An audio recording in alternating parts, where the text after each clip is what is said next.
Okay, it's June 2nd, 2022, and we're ready to begin another planning board meeting, consent and preliminary matter agenda.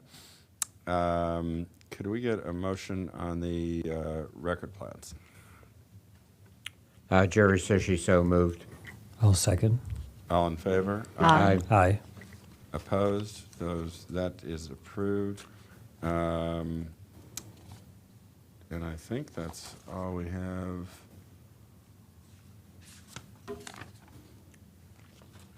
Is that item 5 an extension request? It's hard for me. That's a separate item. No, I think we can go to the roundtable now with Gwen Wright.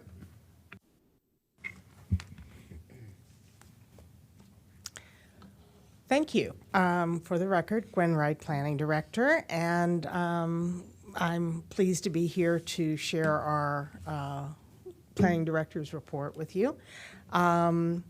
We have had some really good progress on several projects. The Council has approved the Silver Spring Downtown and Adjacent Communities Plan.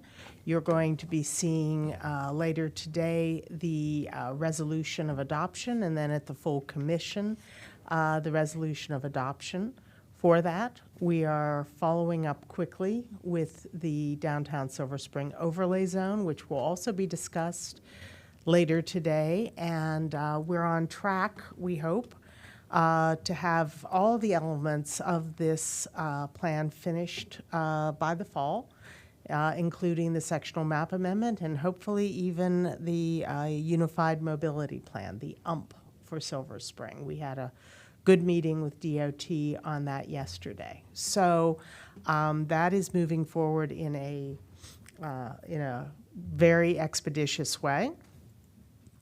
We are also busily working on a whole series of master plans that you're going to start seeing more about. You're going to hear a little bit today about our work on the Fairland Briggs Cheney plan and a very, very exciting placemaking project that we're planning for the fall. We had a kickoff meeting for that event last night with the community. We're working on the Tacoma Park Minor Master Plan Amendment, the Rustic Roads Amendment, the pedestrian master plan, and we're looking to kick off later in the summer new plans that were approved as part of our work program during the budget process. We have plans on University Boulevard, a corridor plan in Clarksburg, in other Silver Spring communities, and an urban design study in Friendship Heights. So we continue to be extremely, extremely busy. I've shared with you that our regulatory work and the number of applications continues to be quite large. We actually look to, we've looked at our fees that we've taken in fiscal year 22, and it looks like we will actually go above our projected fee goals for fiscal year 22, which is great news. It's really keeping all of our staff busy. We continue to fill vacancies. Again, we've been, I consider us quite fortunate in that a lot of planning agencies have been losing large numbers of staff and have been struggling to fill some of their vacant positions. We've been very, very fortunate and have been filling our positions with really good people. I don't want to say easily, but we have a good reputation. We're attracting good candidates. In the near future, we'll introduce some of those new staff to you. I have a really exciting hire in transportation planning for the Mid-County team that I am looking forward to introducing to the board. And we have, again, excellent new real estate analyst and demographer forecaster who are coming in our research and strategic projects division. So we're excited about that. But today, what I wanted to focus on, and I guess, do we have a PowerPoint to share? Was anything sent to you? Okay, let's see if I can pull up the PowerPoint, which is always a trick. We are going to focus on placemaking. And while I'm working on the PowerPoint, maybe we can talk about the first aspect of this, which is that we've made an exciting personnel change. And we wanted to talk to you about that because it will affect our placemaking work, but a lot of other projects as well. Atul Sharma is here with us. He is now going to be moving from the Mid-County Division to the Director's Office, and he is going to be an acting assistant to the deputy, to Robert, on development and design review. And I'm going to let Atul and Robert talk about that new role very briefly. So I'll start. Good morning, Board. And Robert Cronenberg, for the record.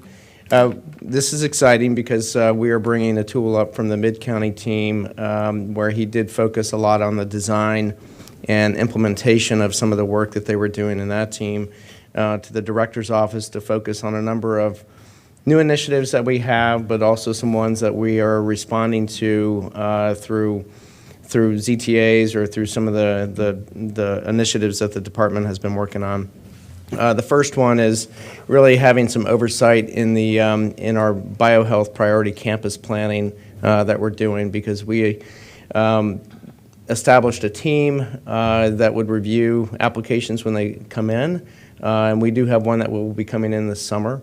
And he will be providing not only the design guidance, but the oversight for the teams as we move ahead with those, because if this board recalls, that is on a very accelerated time frame from the traditional planning that we do. But it will also focus on the design of a lot of those campus plans that we got. Secondly, and I think very importantly, is our placemaking initiative. We started placemaking initiatives when it came out of a Silver Spring work that we were doing probably close to 10 years ago. And there were some things that came out of that placemaking initiative in Silver Spring. And the money that we had allocated at that time was really only devoted to Silver Spring.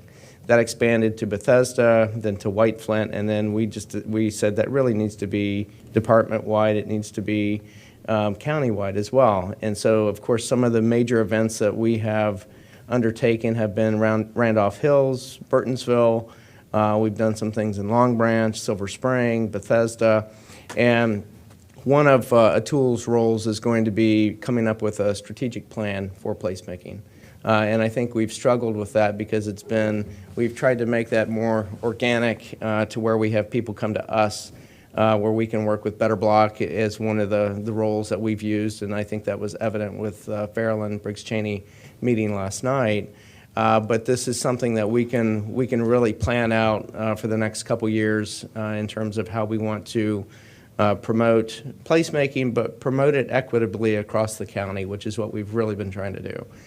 So he will be taking on that role, and I think one of the other key roles that he will also be working on is our update to the CR benefit, public benefit points and guidelines that will be starting sometime this fall. And that's one of the items that's on our work program right now. So I'm really excited to have Atul come on board. This is something I think that department-wide we've really needed, and he fits the bill, so to speak. So I'll turn it over to Atul, but I know Gwen and I are very excited to have him come on board. Thank you, Robert and Gwen, for the record. Atul Sharma in the Director's Office. As the Director and the Deputy Director just mentioned, there's a variety of efforts that we'll be undertaking in the coming years that really require all the teams to come together and have conversations around either regulatory review projects or our priorities around policies related to placemaking. So I'm really excited to contribute to that effort and work with the different area teams. I think we've already hit the ground running, and we are working on regulatory reviews, on talking about placemaking, on crafting an objective approach to updating our CR public benefit point system. Each of these is going to be a good comprehensive project, and I'm looking forward to doing my best to really contributing heartily to it. So thank you for the opportunity, and I'm excited about it. So great. So let's talk a little bit about placemaking, and I think Atul should, I think his job descriptions say, assistant to the deputy in charge of making sure that the planning department produces all killer, no filler. Right? That's his, That's our goal. yeah. We need bigger cards then, I think, to Yeah. make that happen. The all killer, no filler guy. No, that's great. So if we could go, thank you for finding the PowerPoint, everyone. I appreciate that. And if we could go to about the third slide. Yep, this is good. So we just want to talk a little bit about placemaking, and it's something that started way back in like 2014 when we did a series of workshops in Silver Spring about placemaking ideas, and some of those ideas and some of the murals and things that were talked about in that placemaking effort have happened. In fact, I think the whole shared streets conversation and implementation has really moved a lot of that placemaking, those concepts that we had forward. We've done significant placemaking events in Randolph Hills, Burtonsville, the Pike District area, and White Flint. We've worked closely with Long Branch. And you're going to hear more about what's going to be coming up in Fairland, Briggs, Cheney. Next. Next slide, please. Yeah, we've been very fortunate to get some set money in our annual budget each year for placemaking activities.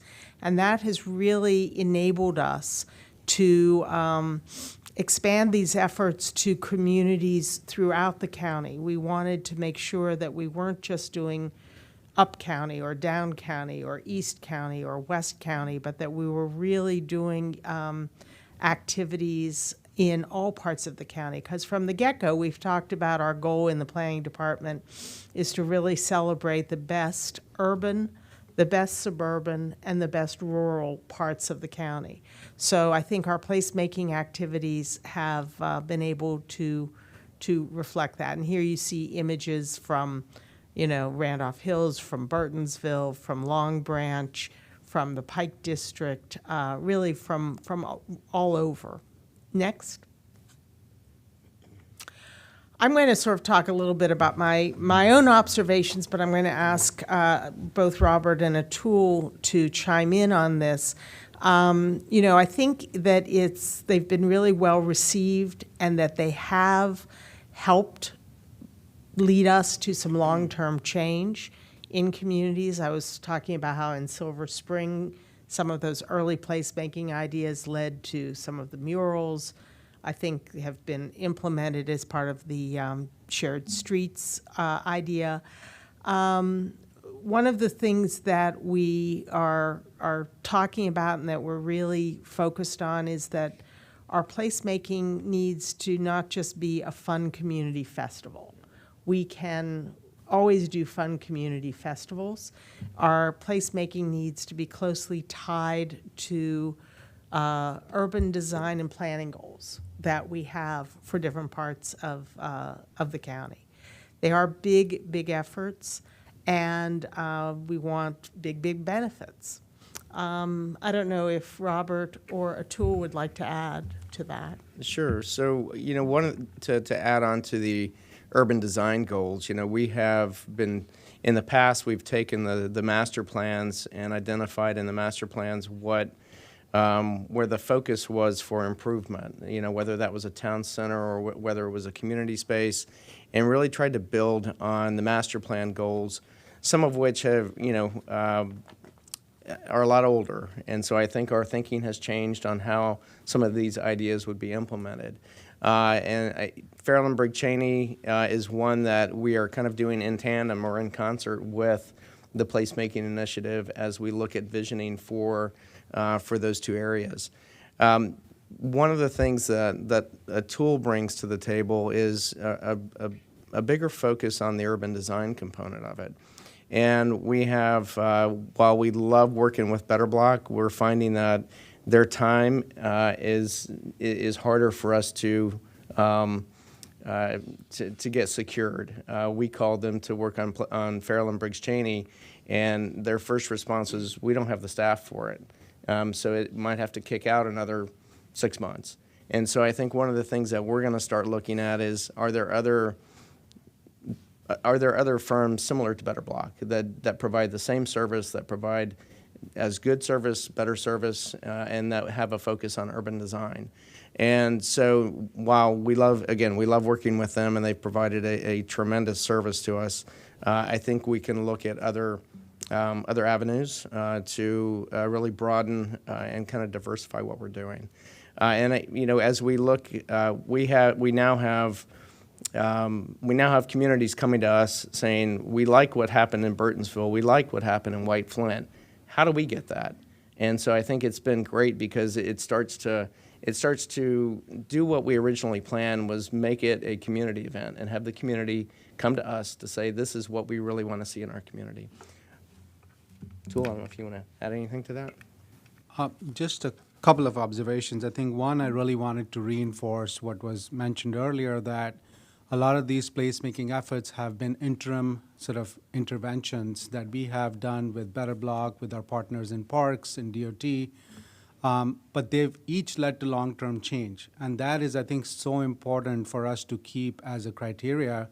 For example, the Randolph Hill Civic Association and the shopping center now have an ad hoc sort of agreement that allows the neighborhood to use that space that we sort of envisioned with the community as a civic green. In fact, if you go to Google Maps, they've pinned that space as the Randolph Hill Civic Green, which is a direct reflection of the long-term vision for the sector plan for that area.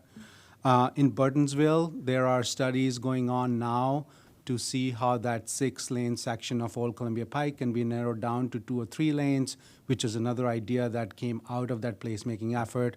And the property owner of that shopping center is evaluating redevelopment scenarios that take into account a lot of those things that were kind of put on display in that sort of week where we sort of implemented things with in partnership with parks and the community.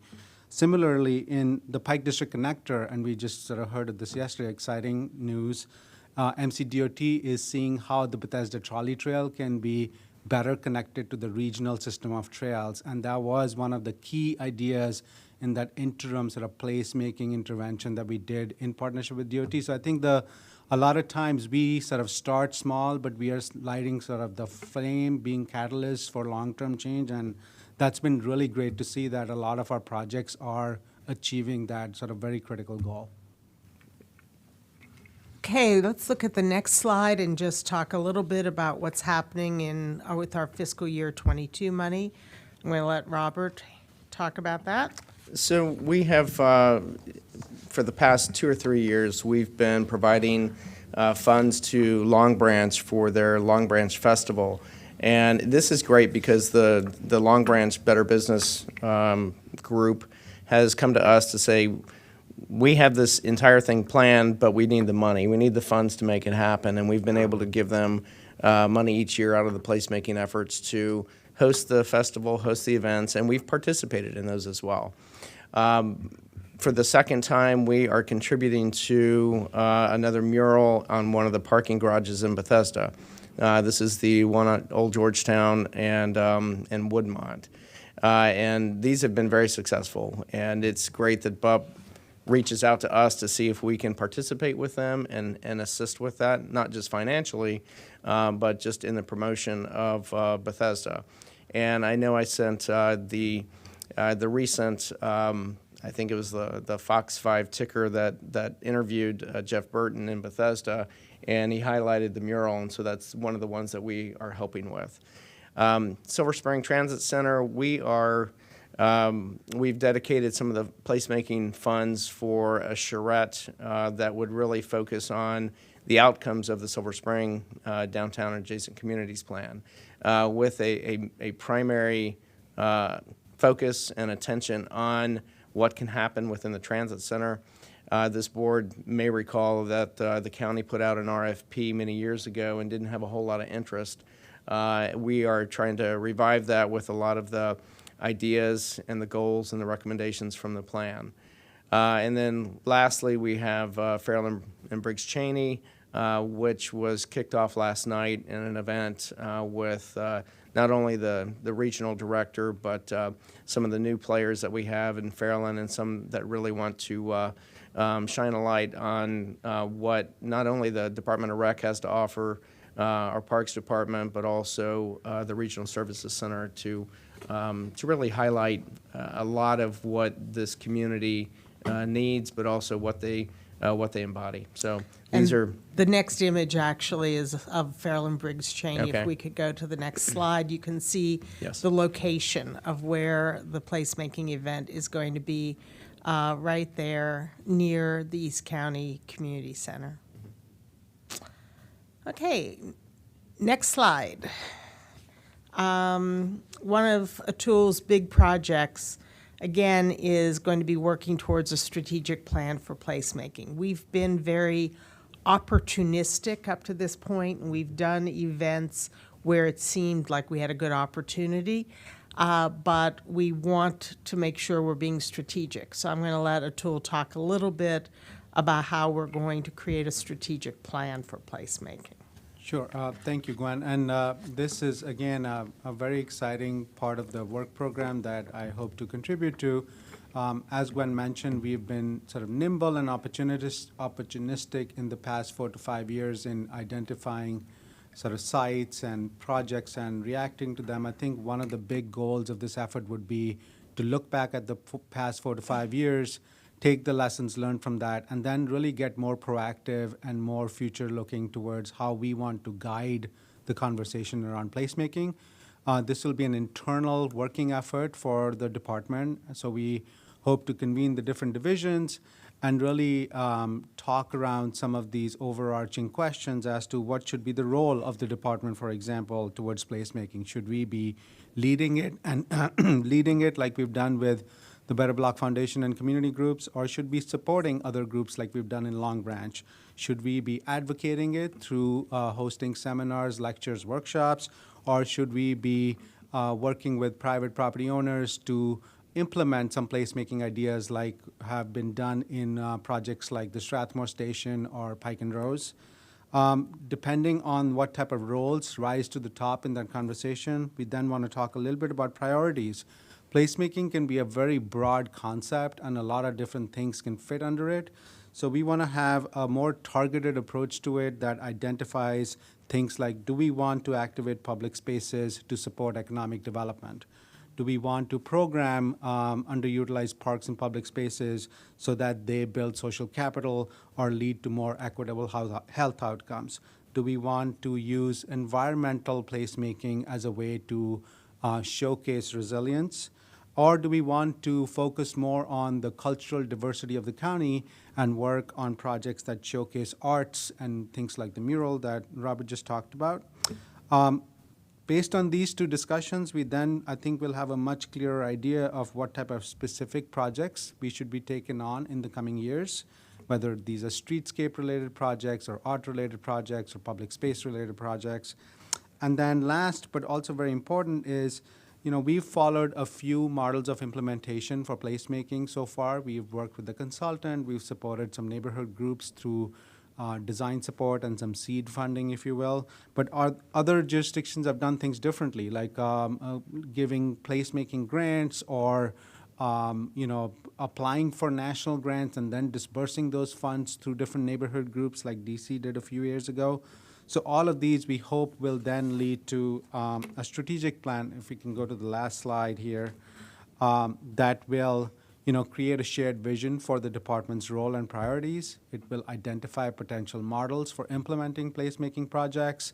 It will also provide some guidance in leveraging our investments to find matching investments and grants and build relationships with agencies that we work with, some that we haven't worked with yet.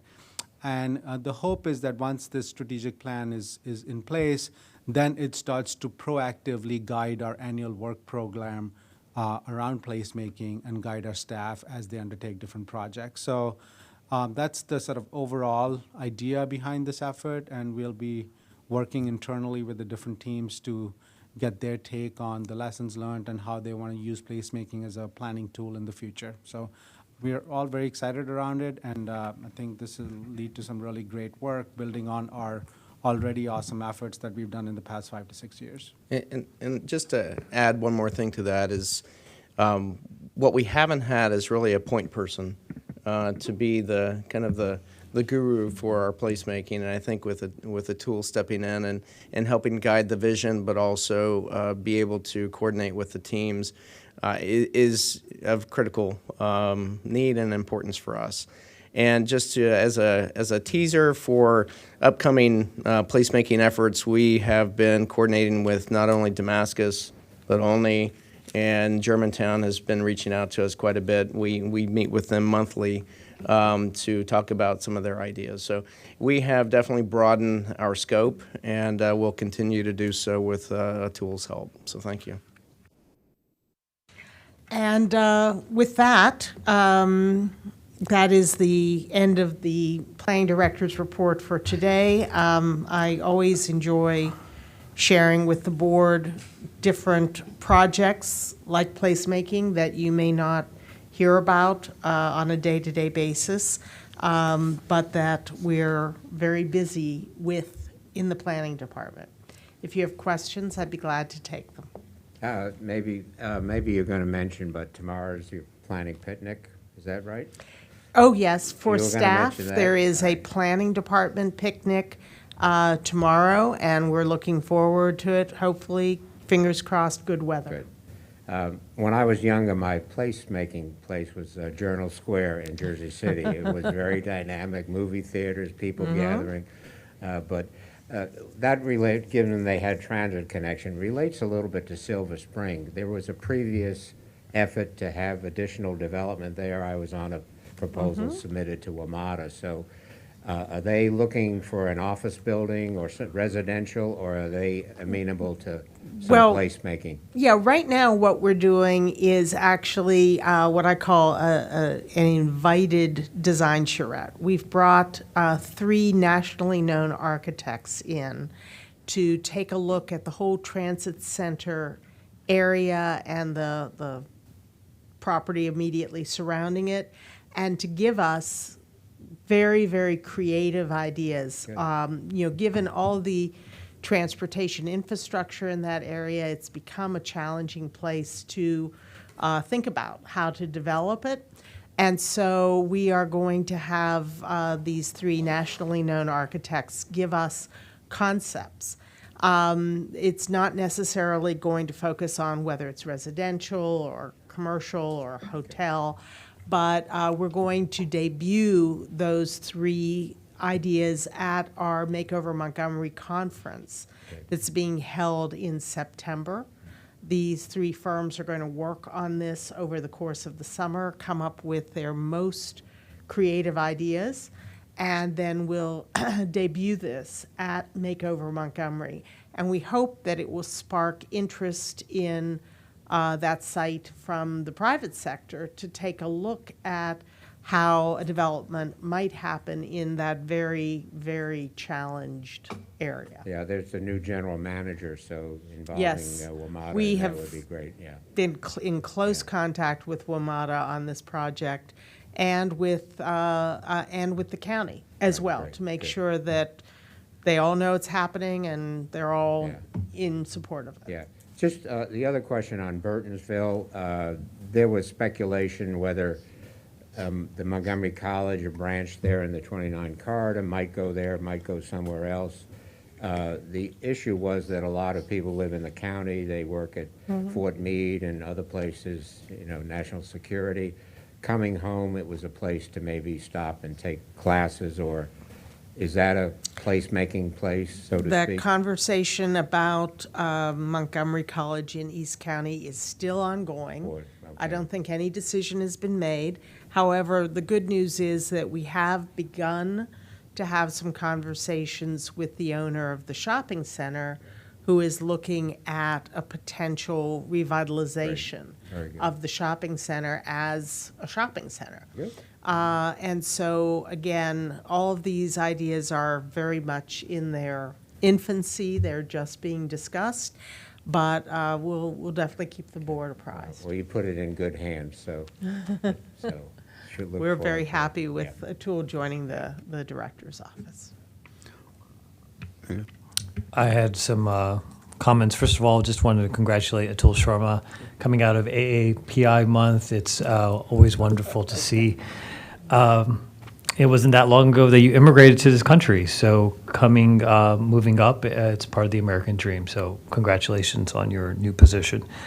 So just, with regards to placemaking, it is such an important tool. I got my start in civic activism doing placemaking in Montgomery Hills. The festival that I was able to put together had 700 people show up after we shut down a portion of the road. But it gets people excited, and it gives people an idea of this is what you can do in your neighborhood, even if it's not currently pedestrian friendly, so to speak. So I think that the work that you're doing, you're kind of taking it to the next level. I think going from like a festival model to actual vision work and creating a form of economic development where you're actually bringing the different partners together is going to be critical. And it's a pretty dynamic process when you really break it down.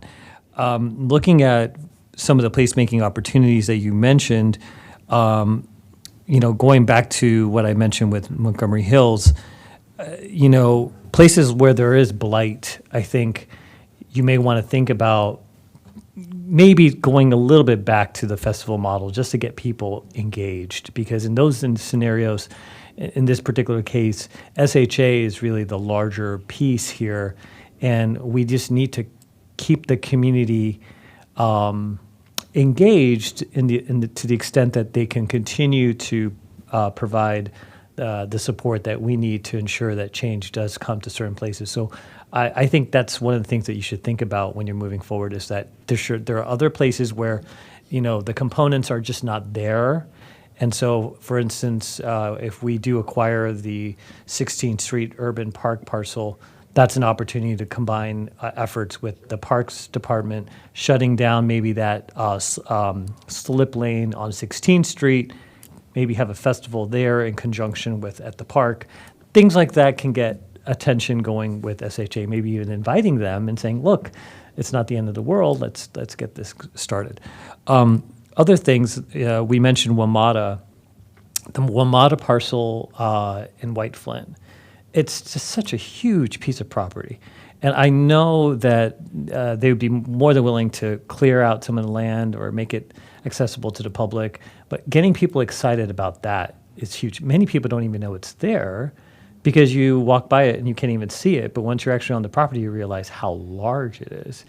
It's absurd how large it is and where it's located. The other obvious one is the Lerner property, which I know probably has a lot of dynamics associated with it. But I think that's another parcel that everyone drives by and says, why isn't anything happening here? And there's a lot of reasons why nothing has happened there, and we won't go into it right now. But I do think it's worth approaching them even and saying hey, we have some synergy. This is what we've done in the past. This is what we could do, just to get people excited about it. Also here, just across the street, what's happening with Westfield and the mall and the transition to malls going into more kind of town center kind of approaches. Veers Mill, this whole section is so complicated. And, in a perfect world, if I could wave a magic wand, I would give Veers Mill a road diet and I would create a more pedestrian place, but we know that's difficult. So I think having that kind of energy here would also be helpful. And then other places that come to mind are Kensington. Kensington is another place where I see so much potential. There are properties there that are just not activated, but they're surrounded by really cute, the antique little street there and some of the other places where you're starting to see development pop up. There are adjoining parcels that could have more there, but there just isn't activity going on. And then finally, looking at all of this, there seems to be nothing really going on in Up County. And so it would be great if we could try to see if we can find something where we see more of the placemaking happening over there. I think in those areas, because there is a lot of new development happening, that there may not be a need, but there are some random spots where, for whatever reason, we haven't seen a whole lot of action. But thank you again. This is true economic development, so I really appreciate the work you guys are doing. Yeah, with some of the things Parthap said reminded me, I think it would be good to formally include parks in this process. And that's both at the level of like programming, and we have succeeded in adding a number of park staff who are engaged full-time in park activation and the programming of underutilized park spaces, especially in urban areas. And I think that kind of dovetails with what you're trying to do with Better Block. And also just the use of and improvement of the physical space that the Parks Department owns, and again, especially in the urban areas. The second thing is, Parthap had mentioned a couple places, and, like Kensington, I think Kensington actually is challenging just because some of the properties are on extremely busy streets. It's very hard to, even where you could envision space being available, it's hard to imagine how that could be made more pleasant for people to be on foot or participating in programming. But by all means, give it a look. There are some places that are less. They're not places you think of as being like a central business district or a major intensively developed area, but do have the potential to be more of a focal point, and like Clarksburg, for example. And Parks Department actually owns this piece of land that I think is supposedly called something like Clarksburg Triangle Urban Park. You know what I'm talking about? And that's a patch of ground that I think DOT and SHA have wound up trying to build roads through it or over the edges of it, and it has, I think, some archaeological value. But in any event, it's basically an open. It looks kind of like a vacant lot that's kind of overgrown, and those kind of spaces that are proximate to or intended to be at some point a focal point for a community center. I think have some potential as well. Not just the parks that we've actually developed, but sometimes park land exists in places that if you were to at least mow back the vegetation, you might be able to run some programming that would be in a center of some population. Anyone else? Yeah. Oh, I'm sorry. I didn't mean to jump in front of you. That's fine. Go ahead. I just turned my mic on. Thank you. Mr. Sharma, first and foremost, congratulations. Worked with you several years, and I look forward to your work on the biohealth and life sciences. This is an area that's gotten a lot of focus, and I think both your creativity as well as your energy will be most welcome in this area. As you heard last week, we talked a lot about various other regions that are compared to Montgomery County, and I think with your perspective as well as your strong research skills, you'll be able to bring some other aspects to this process that we haven't previously thought about. As it relates to the strategic plan, I liked what you talked about. I'm hoping that you'll come back to the planning board and talk about how at the areas that you mentioned for strategic, for placemaking, whether that's resilience, economic development, arts, environmental placemaking, instead of looking at them as siloed areas, look at them as where there's overlap. I think New York City is a good example of how placemaking has incorporated these aspects, and I think we can leverage that here as well. Some of the areas that were previously mentioned by my colleague, I think are perfect examples of where we can integrate the economic development, the environmental placemaking, but also talk about resilience. I'm specifically interested in hearing you talk about, and this applies to any strategic plan, what the review and update will be. I know you mentioned the strategic plan would be part of the annual work update, but in the true sense of a strategic plan, there's a review and accountability process. So when you come back to talk about the strategic plan, would you please incorporate that so that we get a sense of, as part of this nimble, or, and I'll use the IT phrase, agile, how do we make our placemaking more agile and responsive? Again, looking forward to working with you.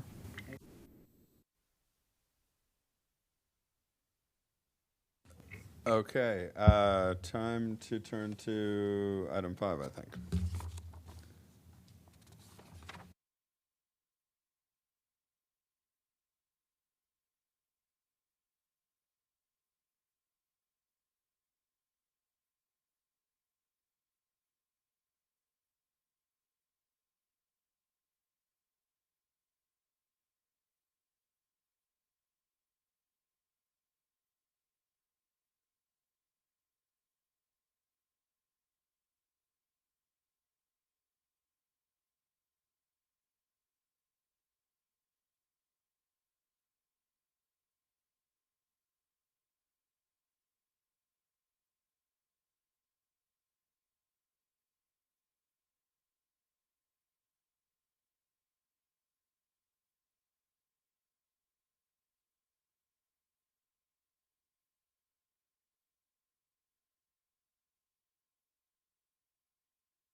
We're ready for item 5, 8015 Old Georgetown Road Site Plan Amendment with Grace Bogdan. Thank you. Good morning, members of the Planning Board. Grace Bogdan with Down County Planning, lead reviewer for Site Plan Amendment 8, 2020, 013B. This is a rather straightforward amendment, so staff did not prepare a presentation for you today. As this approval stands, the approval allows for a new mixed-use building, which includes residential and live-work units. And this approval was approved by the Planning Board in July of 2021. And at that time, the Department of Housing and Community Affairs did not want any of the live-work units to be designated as MPDUs. Therefore, we had put Condition 23B as such to expressly not allow those live-work units to be counted as MPDUs. Over the past year, the applicant has been working very closely with DHCA to address their concerns, and now the agency is supportive of allowing live-work units to be counted as MPDUs. Therefore, staff is recommending that 23B be removed with this amendment. And the agency, DHCA, is recommending approval of it, and that's staff's presentation. We're available for questions. Okay, I see Aaron Gerard is here.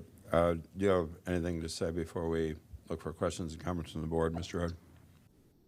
Only if you have any questions. Thank you. Great. Are there questions or comments or a motion?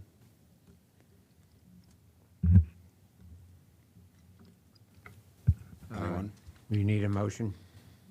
That'd be great. Jerry says you have a motion to approve. I'll second. All in favor? Aye. Aye. Opposed? That is approved. I'm gonna, Mr. Chair, I'm gonna abstain because I missed the presentation. Right. Okay. So that's approved, and we're ready for item 11. Just enough time. We just did enough time to confuse Carol on the IT for the next item. That was the whole point of that exercise. See you in a minute.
We're now ready for item 11, the Planning Board's annual briefing on updates to the Montgomery County burial sites inventory with Brian Crane.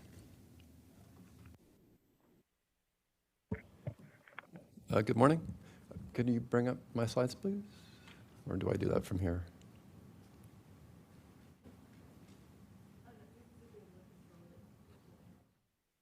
Okay. Can you?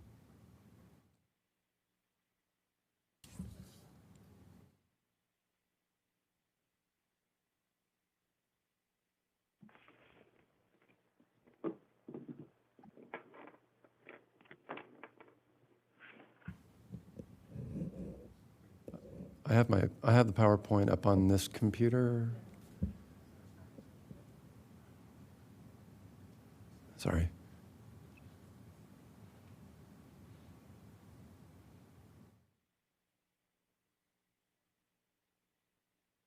Thank you. Good morning. For the record, I'm Brian Crane, the staff archaeologist with the Historic Preservation Program of the Planning Department, and I'm here to present the third annual update to the Montgomery County Burial Sites Inventory. Staff recommends that the Planning Board approve the proposed updates to the inventory. The outline for my presentation this morning, give an introduction to the overall program, go into some details about the updates, the specific updates that are included this year, and then other burial sites program activities that have been going on and continue. The inventory was created by the Montgomery County Council in 2017, and guidelines for its implementation approved by the Planning Board in 2019 provide for the inventory to be continuously updated as new information becomes available, and for the Planning Board to be briefed on these updates annually. There are two county ordinances related to the inventory, one that calls for the Planning Department to maintain and make the inventory public, and a second that requires that cemetery boundaries be defined during Planning Board approval of preliminary plans. Including this year's updates, the inventory includes 351 total records, including 249 known locations, 84 approximate locations, and 18 where we don't have an information yet to map them. There are 15 redacted locations. Some locations are redacted to protect sites vulnerable to vandalism. In MC Atlas, the location is shown as the outline of the containing parcel if it's a redacted location. This slide lists the substantive changes to the inventory made this year, including sites that were moved or added, or where the location confidence was updated. Administrative changes included updating the names of 2 cemeteries to better reflect the history of the sites. As required by the burial sites guidelines, property owners were notified in writing by certified mail about substantive changes to burial sites inventory records on their property.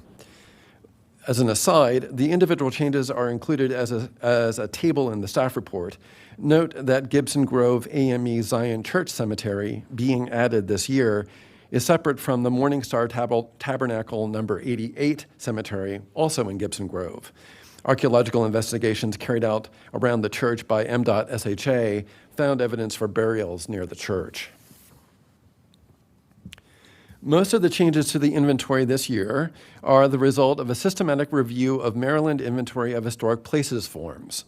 MIHP forms are the standard field documentation forms submitted to the Maryland Historical Trust and made available to the public via the internet. Over the previous couple of years, we found several instances of cemeteries mentioned in MIHP forms, but not included in the inventory, suggesting that no one had ever reviewed all the MIHP forms for the county. Since there are over 2,600 of these, and the average form is at least 5 to 10 pages long, a systematic review would involve reading tens of thousands of pages of material. Staff obtained from the Maryland Historical Trust copies of 2,620 MIHP forms for the Montgomery County in searchable PDF format. This allowed a systematic computer search of the tens of thousands of pages in those forms for keywords such as cemetery or cemeteries, grave, or burial. This search identified 18 MIHP forms that referenced family burial grounds not currently in the inventory. Close examination of these sites produced 13 new locations to add to the inventory this year. Research continues on the remaining 5 sites, which may be included in future updates. Staff conducted deed research to map historical farm boundaries, historical maps and aerial photographs in conjunction with the predictive model developed in 2020 to help refine potential locations for these burial sites. And the slide shows the location of all of the updates included in this year. I'm going to go over one of this year's updates, the Conway Jackson Cemetery in Fairland, to illustrate the research process we used. This site was already listed in the inventory, but we believe incorrectly mapped. I used what we have learned about the typical location setting of family cemeteries to help identify a more probable location. A History of Burtonsville, published in 1976 by Audrey Lord, describes a cemetery once on the property of Randy Roby, purportedly in the pathway for the realignment of US 29. And that, I didn't ask it to do that. Sorry. Her informant, Roy Miles, remembered between 100 and 150 stone markers he believed were associated with people once held in slavery, including Griff Conway and Emma Jackson. Historical research conducted by M.SHA as part of the ICC project shows that Emma Jackson was the daughter of Melinda Jackson, who purchased the cabin where she and her family had been enslaved from her former enslaver, Ann Downs, in 1869. Griffin Conway was a boarder who lived with the Jacksons on their property. Both the Jackson homestead discovered by M.SHA archaeologists and the likely Conway-Jackson Cemetery location are located on land that once belonged to Ann Downs. The farmstead shown on this slide is part of the larger Downs estate, including her farmhouse, later owned by O'Dorian Roby. To find a probable location of their graves, I mapped the boundaries of the Roby farm onto an aerial photograph taken a few years before Columbia Pike was moved. Based on research we reported onto the board last year, we learned that family burial grounds tended to be within a few hundred feet of the house and on a geographical prominence, such as a small hill or terrace edge. In this case, examining the original topography of the farm within a few hundred feet of the farmhouse shows there is a likely area about 250 feet north of the house and on a stream terrace that highway plans indicate was also used as an orchard. There are other examples elsewhere in the county of burial grounds being sited near or subsequently used as orchards. And this location also fits the information that it was reportedly destroyed when US 29 was moved. We don't have any information yet about what happened to the graves, but Miles told Lord that descendants were not found at the time the highway was built in 1955 and that the cemetery was destroyed. Subsequent historical research done by M.SHA has learned that there are, in fact, descendants still living in the area. The cemetery is probably within a Maryland State Highway right-of-way, so field investigation by archaeologists is a challenge unless there is a major project to change the road. Hopefully, further research into Maryland State Highway files and conversations with community members and descendants may find clues about what happened to the graves. The Avery Road Cemetery was an African-American community cemetery in Rockville that had been recorded as an approximate site. Review of historical deed records suggested that the volunteer mapped location was slightly off. A visit to the location indicated by real property records found physical evidence of a cemetery, including a headstone base shown here, as well as several large depressions suggesting places where graves had been exhumed and a former structure demolished. This evidence had not been previously identified by volunteer recorders. This has allowed us to update the location to known and apprise Rockville Planning of better information for the management of the site. The current inventory includes at least 17 cemeteries that have been at least partially exhumed, and the update includes 4 cemeteries that have purportedly been exhumed. Sorry. We have included these sites in the inventory from its inception for several reasons. The text of the law creating the burial sites inventory defines a burial site as, quote, a physical location where human remains were buried in the earth or entombed in a mausoleum or columbarium, end quote. We include the original locations of exhumed cemeteries because historical and archaeological research shows that exhumations to physically move cemeteries are frequently incomplete, and it is likely that burials remain in the original location. This possibility is particularly an issue for graves of people held in slavery. Prior to emancipation, the graves of people held in slavery may have been in or near the burial grounds of their enslavers, but possibly unmarked, marked with perishable materials, or marked with unmodified fieldstones that may not obviously be grave markers. There are numerous examples of incomplete cemetery removals in the region. The Riggs family moved their ancestors' remains from their family plot to St. John's Cemetery in Olney when they sold their property in 1930. But more burials were found in unmarked graves in 1981 during development of the former farm into the Oaks landfill. Snowden Funeral Home moved these graves to the Poor Farm. Among the updates included this year, the Dunlop family graves were moved in 1926. However, during subsequent residential development, additional graves were reported from the same location, interpreted at the time as possibly being those the family had once enslaved. Another important example of an incompletely moved cemetery was documented by archaeologists for MDOT-SHA in neighboring Prince George's County. The Simon Hill Cemetery in Hyattsville was purportedly moved 50 years ago, but archaeologists working in 2017 found dozens of graves left behind. The largest such case in the region involves Columbian Harmony Cemetery, an African-American cemetery in Washington, D.C., that once held thousands of interments. According to my colleague, D.C. archaeologist Ruth Trocoli, Columbia Harmony was moved between 1959 and 1960, and a court-appointed monitor supervised the opening of every burial plot for the remains to be collected and boxed for the move in a land swap deal with a developer. Everything else associated with burials was specifically excluded from the move, so headstones, coffins, markers, etc. were left in place. A recent project impacted a very small portion, about a third of an acre, of the original over 30-acre property. Associated archaeological investigations found 279 interments or coffins in that location. Of those, only 36 had no human remains. At least 75 had fully articulated remains, and virtually every plot still had coffin or cemetery furniture, headstones, etc. One of the reasons we are concerned about exhumed family burial sites is the possibility that there may have been additional graves nearby, potentially including the graves of people once enslaved. We know that many burial sites associated with enslaved African-American people in Montgomery County are likely missing from the inventory. Currently, there are only 18 known burial sites in the Montgomery County inventory thought to have been associated with people held in slavery, including the Button Farm Cemetery shown at left, but there must have been many more. The research and data we compiled on enslavers in Montgomery County for the street renaming project is helping us understand in a detailed way where people were held in slavery in the county.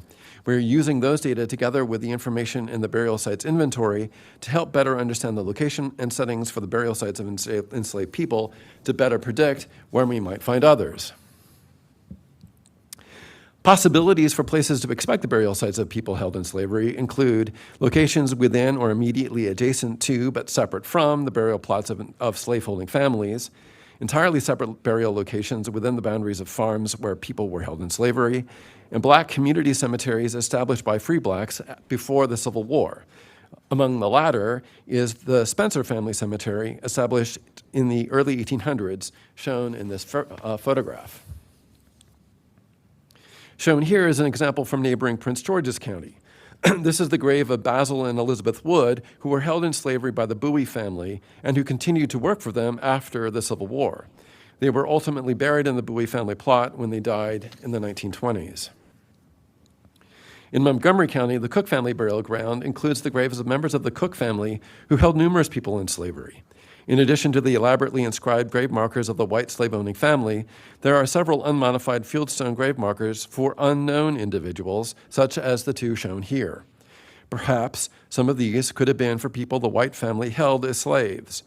Careful mapping of other family burial grounds in the county may identify additional places where there is a mix of inscribed and uninscribed stones, or clearly marked graves with unmarked grave depressions nearby that could be associated with the graves of people held in slavery. Administrative changes were intended to improve the maintenance of the inventory. Historic preservation staff worked with IT staff to migrate the burial sites inventory to Hansen in order to better integrate the burial sites data in a single system that is sustainable for the long term.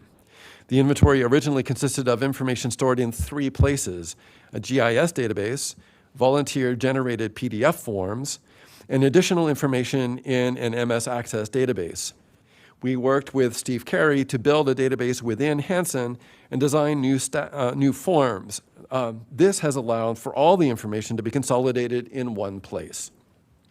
Staff have created a new information form that pulls data from Hansen and are in the process of completing individual forms for all the cemetery records and developing a way to synchronize edits between GIS and Hansen. The initial data migration into Hanson was from our GIS system. However, the data in the associated GIS attribute table only included part of what is available. Additional information is available in an MX Access database and on forms generated by Montgomery Preservation volunteers in 2018. Hanson is designed to store all of that information, critically including photographs and other images. But those data essentially need to be entered by hand. Karen Yee, a University of Maryland student in historic preservation, worked on entering data into Hanson, completing the detailed data entry for 74 existing sites. I entered all of the data for the new or revised forms. We hope to be able to complete the data entry over the next year or so, focusing on new or changed inventory forms. We are also considering whether to revise how approximate cemetery sites are displayed to the public via MC Atlas. Currently, MC Atlas does not display approximate points when the user is zoomed in closer than a scale of 1 to 50,000, in order to avoid creating a false sense of precision. Because most of the approximate cemetery sites in the inventory are family burial grounds, one possibility is to use what we have learned about how family cemeteries are sited in relationship to the family house, farm boundaries, and topography to display a probability area in the MC Atlas when a user is zoomed in at a scale of less than 1 to 50,000. These images show what that might look like zoomed in close to two of the cemeteries in this year's update: Moneysworth near Clarksburg and the Conway-Jackson Cemetery near Fairland.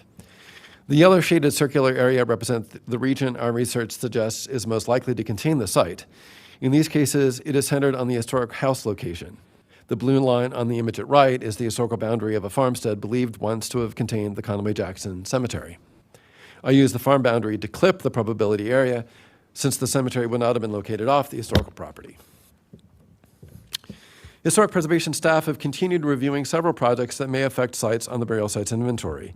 The image on this slide shows the site of the Morningstar Tabernacle No. 88 Cemetery in Cabin John. Staff have been reviewing potential effects from the Maryland Lanes project to the Managed Lanes project to the Moses Hall Cemetery site. MNC PPC is a consulting party for the project under Section 106 of the National Historic Preservation Act. The cemetery is a large African-American burial ground associated with Morningstar Tabernacle No. 88, Grand United Order, Brothers and Sisters, Sons and Daughters of Moses. It is located immediately adjacent to the Beltway right-of-way. Staff continue to meet with the descendants and members of the Cabin John community about their concerns regarding the cemetery site and have offered MDOT-SHA constructive criticism about its efforts to research the site and assess the effects of the proposed project to the cemetery. Along with the National Trust for Historic Preservation and the Friends of Moses Hall, we have urged MDOT-SHA to consider the cumulative effects of the Beltway to the community from its original construction, but without success. MDOT-SHA has responded to the criticisms it has received from staff, the Maryland Historical Trust, and community by improving its field efforts at the site, but insists on evaluating new effects to the site as narrowly as possible.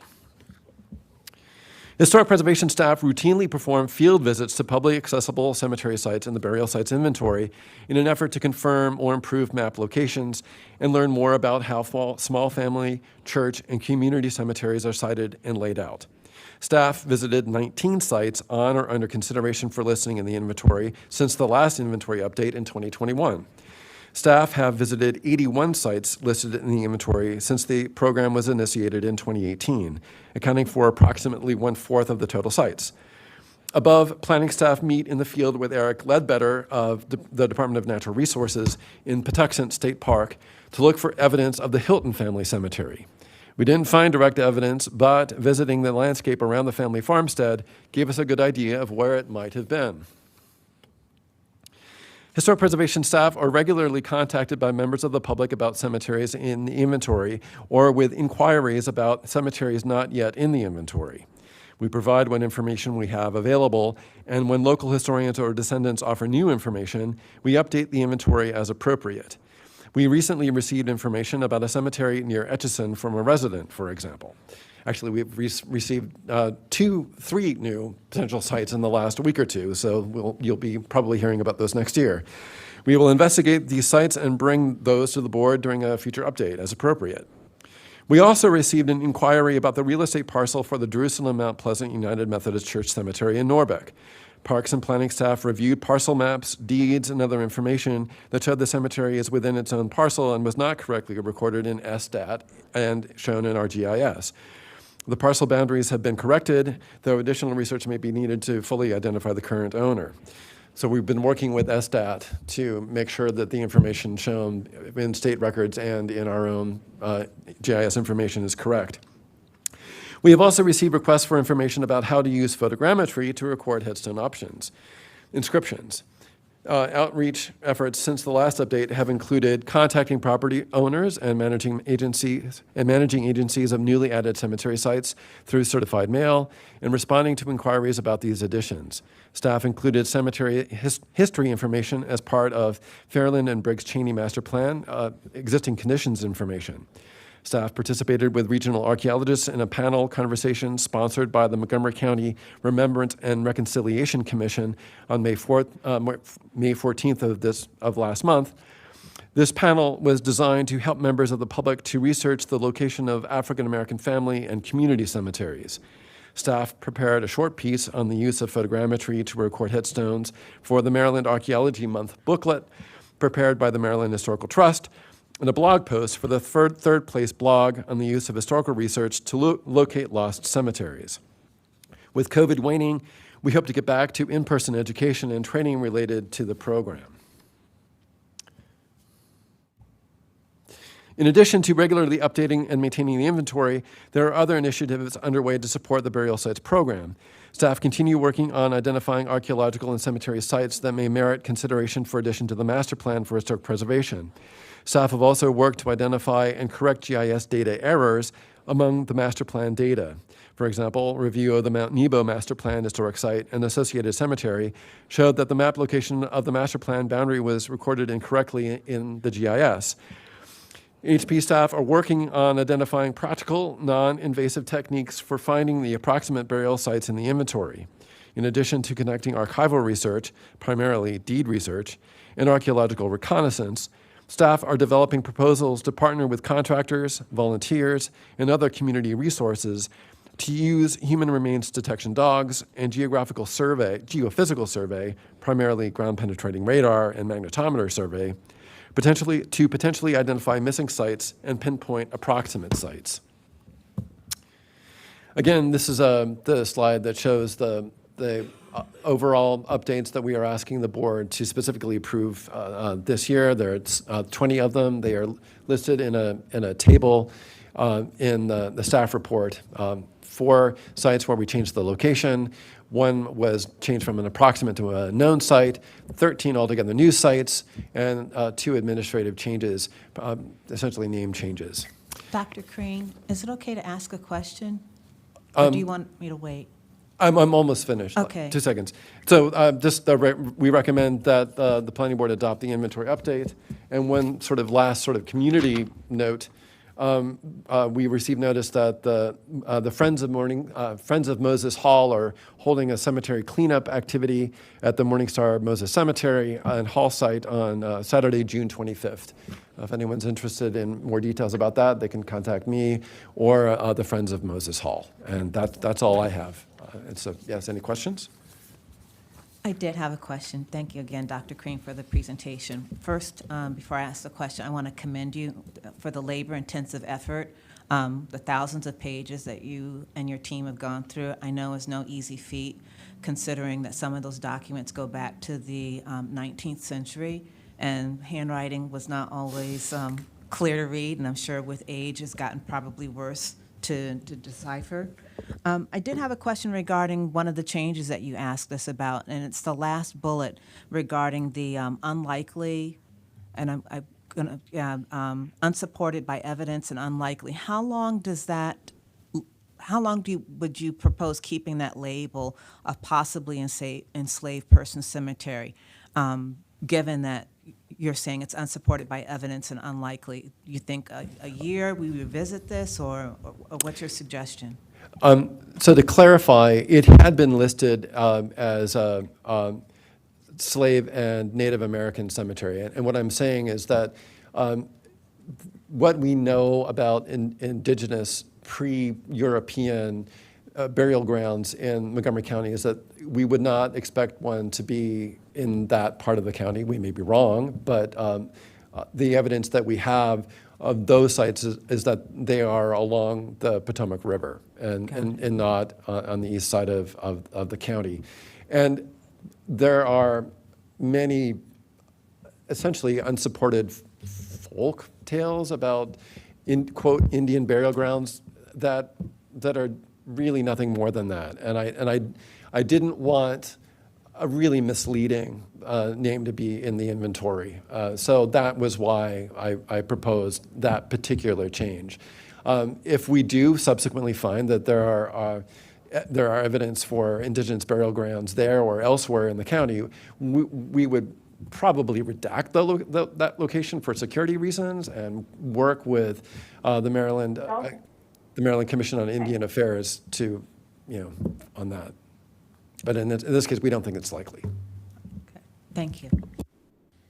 We have a couple of people who are signed up to speak. I think Eileen McGuckian is online. Or did you want to say something before we turn to Ms. McGuckian? Yeah. I wanted to, first of all, commend the staff on this effort. I just, it's very personal to me, in 2018, having traveled to my family, where my family came from in Ukraine and Lithuania. And one of the ways that we determined a lot of our family history was through visiting many mass graves and cemeteries and seeing what had been done over the years, particularly after, as part of the Nazi regime, to the Jewish cemeteries was quite disturbing. But seeing the efforts that are being made actually in Europe to bring those back and identify them is similar to what is happening here, and it's really important to those of us who are descendants and have had our family history desecrated in that way. So I really appreciate the efforts that are being made here.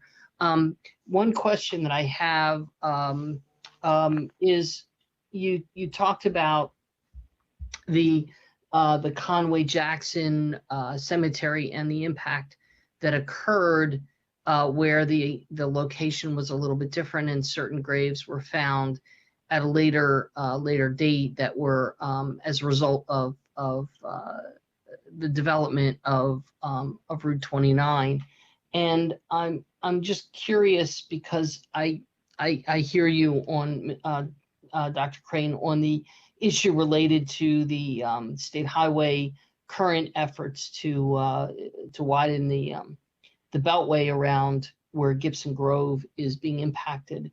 And I guess my question is whether there's any evidence that potentially those two cemeteries, both the Gibson Grave, the one that you've identified as Gibson Grove, affiliated with the AME Church, as well as the Moses Morning Star, whether they were at some point tied together and have been split also because of the original Beltway construction, and whether during this project it makes sense to have during construction more intense, or if we could push for more intense research as to whether or not there are any existing graves or grave sites that are underneath the where the Beltway is currently located. Thank you. We have continued to tell MDOT-SHA that we don't believe that the northern boundary of the Morningstar Tabernacle Cemetery has been fully defined. And they have said that they do plan to do additional investigations along the northern boundary, and we will do what we can to hold them to that and continue to ask for them to do those investigations and to review what reports we have. But it is an unknown possibility at this point. Yes. I just want to make a Thank quick. you. I want to make a quick comment, also commending you on all the hard work that you've done. I looked through the entire staff report and I saw many of the photographs were personally done by you, so I can only imagine going through every site and capturing them and memorializing them and putting in all the work for that is quite intensive process. So we appreciate the work that you've done. I just had a general question. Since we are talking about indigenous, Native American burial sites, how many are there in Montgomery County? We currently only have 6 that are listed in the inventory, and those are based on archaeological investigations mostly done decades ago, like in the 1930s and 40s, and that are listed as archaeological sites in the Maryland Historical Trust files. Because archaeological site files are considered to be confidential and that such sites are at risk for vandalism, we have heavily redacted those locations. Okay. So we don't know. They're not public for public consumption. we don't make the precise locations of those sites public, but we do have that information available internally, so that if there are any projects that occur that are under planning department review, we can bring those issues forward. Do you know which tribes are represented in those burial sites? So that's actually a complicated question, because these burial grounds probably date to the 1400s. So we're talking about a couple of hundred years before Europeans arrived and the colonization of Maryland began.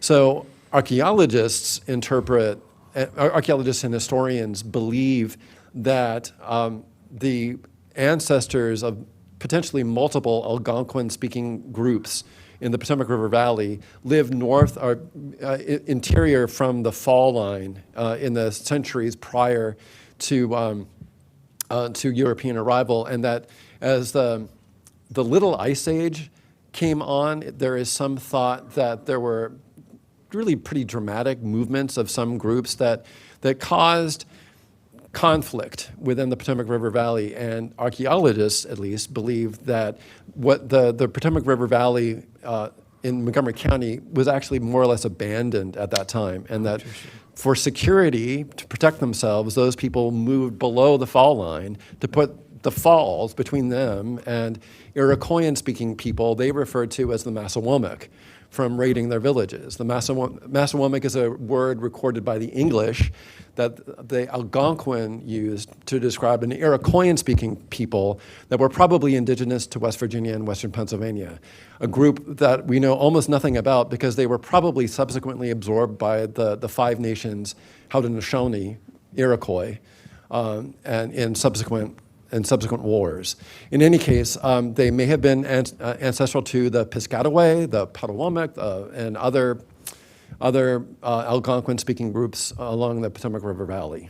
Okay, thank you. Probably a longer answer than you were looking No, for. it's fascinating to just understand the history and what we know today. And I know some of it's speculative in nature, but that's kind of to be expected. Thank you.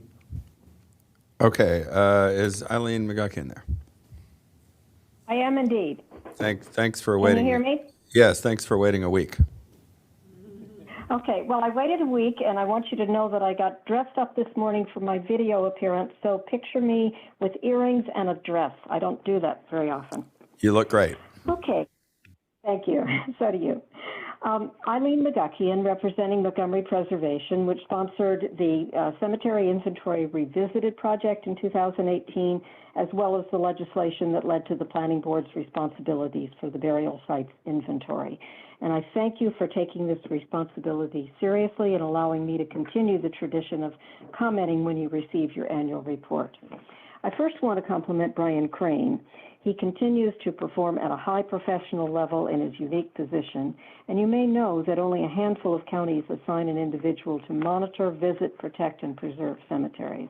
Brian keeps in touch with his colleagues, he assists with public forums on relevant topics, and as you heard, he participates in the Section 106 reviews on behalf of specific cemeteries affected by the Managed Lanes project, and that's a plural, to more than one cemetery. His blog is superb. Brian is a tenacious problem solver. He continues to find information tucked into other formats, long hidden away. And this year, the issues that he tackled of unknown site ownership and unknown site locations and boundaries with his predictive model seem to be working. I want to report that interest in this entire project in this entire topic is broad and it's growing. Your inventory and the county laws are spurring local research efforts that are broadening understanding of our history and historic sites. Ongoing efforts are being made to get burial sites referenced on existing publicly available maps, such as tax maps. Volunteers are discovering documentary evidence of many more burials than are visible to the eye in some of our African American cemeteries. And one current example mentioned by Brian is Morningstar Tabernacle on Seven Locks Road in Cabin John, which is ID number 105. I am a little bit disappointed that public interaction and participation has been less than anticipated and planned. I know COVID interfered with promised workshops, seminars, educational sessions for property owners, but suggest it's time for staff to move in that direction. And I have a few other suggestions, many of which are doable by current staff and volunteers. I urge the board to encourage its preservation staff to conduct the background work in preparation for cemetery nominations to the Montgomery County Master Plan for Historic Preservation, to promote non-intrusive means of cemetery detection and delineation. As Brian mentioned, the ground-penetrating radar, human cadaver dogs, but mapping, collection of oral histories, all of these are necessary tools countywide that engender dialogue with descendant communities and enable accurate interpretation to the public. I suggest that you consider acquiring a GPR device and train a technician, or allocate funds for a contract expert as needed. Many advocates have requested and constantly continue doing that, scanning for their particular sites. Regarding Montgomery Parks, if a brochure could be created and public programs planned for burial sites under the jurisdiction of Montgomery Parks. The staff there acknowledge significance of 16 Parks-owned cemeteries and could use assistance with incorporated information into a preservation, use, maintenance, and operating plan for each of these sites. Brian mentioned consolidating information for individual site forms. This has been an ongoing thing, and it seems to change. I'm just going to say if this process can be sped up, that would be wonderful, because frankly, MC Atlas and Hansen data simply are not within most people's ken. I think it's time also, after 4 years, to consider additional legislation to protect Maryland burial sites that have already gone through or are not going through the subdivision process. And then lastly, I want to mention the growing state level of interest in African American burial sites, which in Maryland and Montgomery County constitute roughly 1/3 of all known sites. I participate in a working group that posted a draft report on the situations and needs of African American cemeteries. A link on MPI's website takes you to the draft report and an invitation to review and critique it before June 15th, when it will be submitted to the Maryland General Assembly. Also, there's House Bill 1088, which raises the amount of funding available for African American historic sites, including cemeteries. It passed both houses and now awaits the governor's signature. I was going to invite you to the cleanup day on June 25th. You will meet lots of descendants of Morningstar Tabernacle Cemetery working there. It's also 2022 Heritage Days, so there are lots of stops around the county that will be open, many of them cemeteries. Thank you for listening, and I'm happy to answer any questions you may have. Thank you. Is Julianne, is it Mangin? Am I getting that right? Close? Come on up.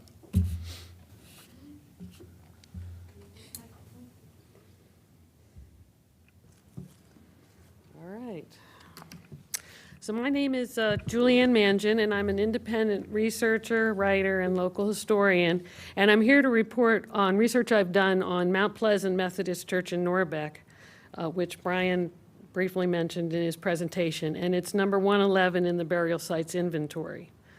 From the end of slavery to the middle of the 20th century, Norbeck was an African-American kinship community that was built around a church, a school, a fellowship lodge, and a cemetery. When Mount Pleasant Cemetery was surveyed in 2018, there were 28 visible markers with death dates ranging from 1893 to 1962. There are no cemetery records. Chiquita Sorrells, an African-American genealogist and member of Jerusalem Mount Pleasant Church, has led a project to research the history of the cemetery and the people buried there.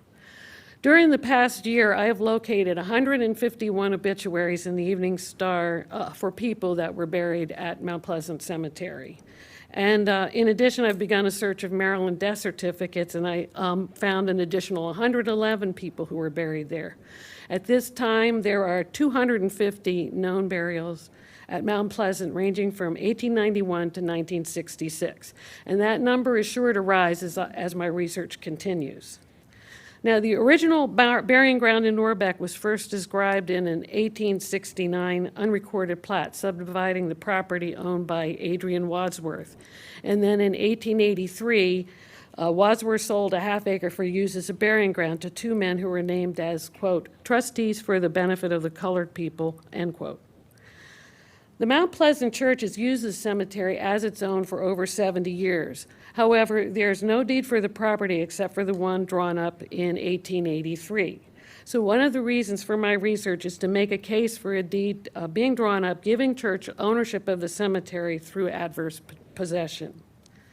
Mount Pleasant Methodist Church in Norbeck merged with another church in 1989 and became Jerusalem Mount Pleasant United Methodist Church, located in Rockville, and the old church building in Norbeck was sold to Waves of Glory Church. Now, Mount Pleasant Cemetery actually occupies two adjacent lots in Norbeck, and one is the original burying ground I just described, and the other is owned by Waves of Glory Church. And I have some concerns about whether Waves of Glory Church is even aware that they own a half a cemetery, or if they know about the county laws regarding the cemetery. So that was a question I was going to pose to Brian and the HPO about any contact they've had with Waves of Glory Church. And that's all I have to say, and I'll take questions.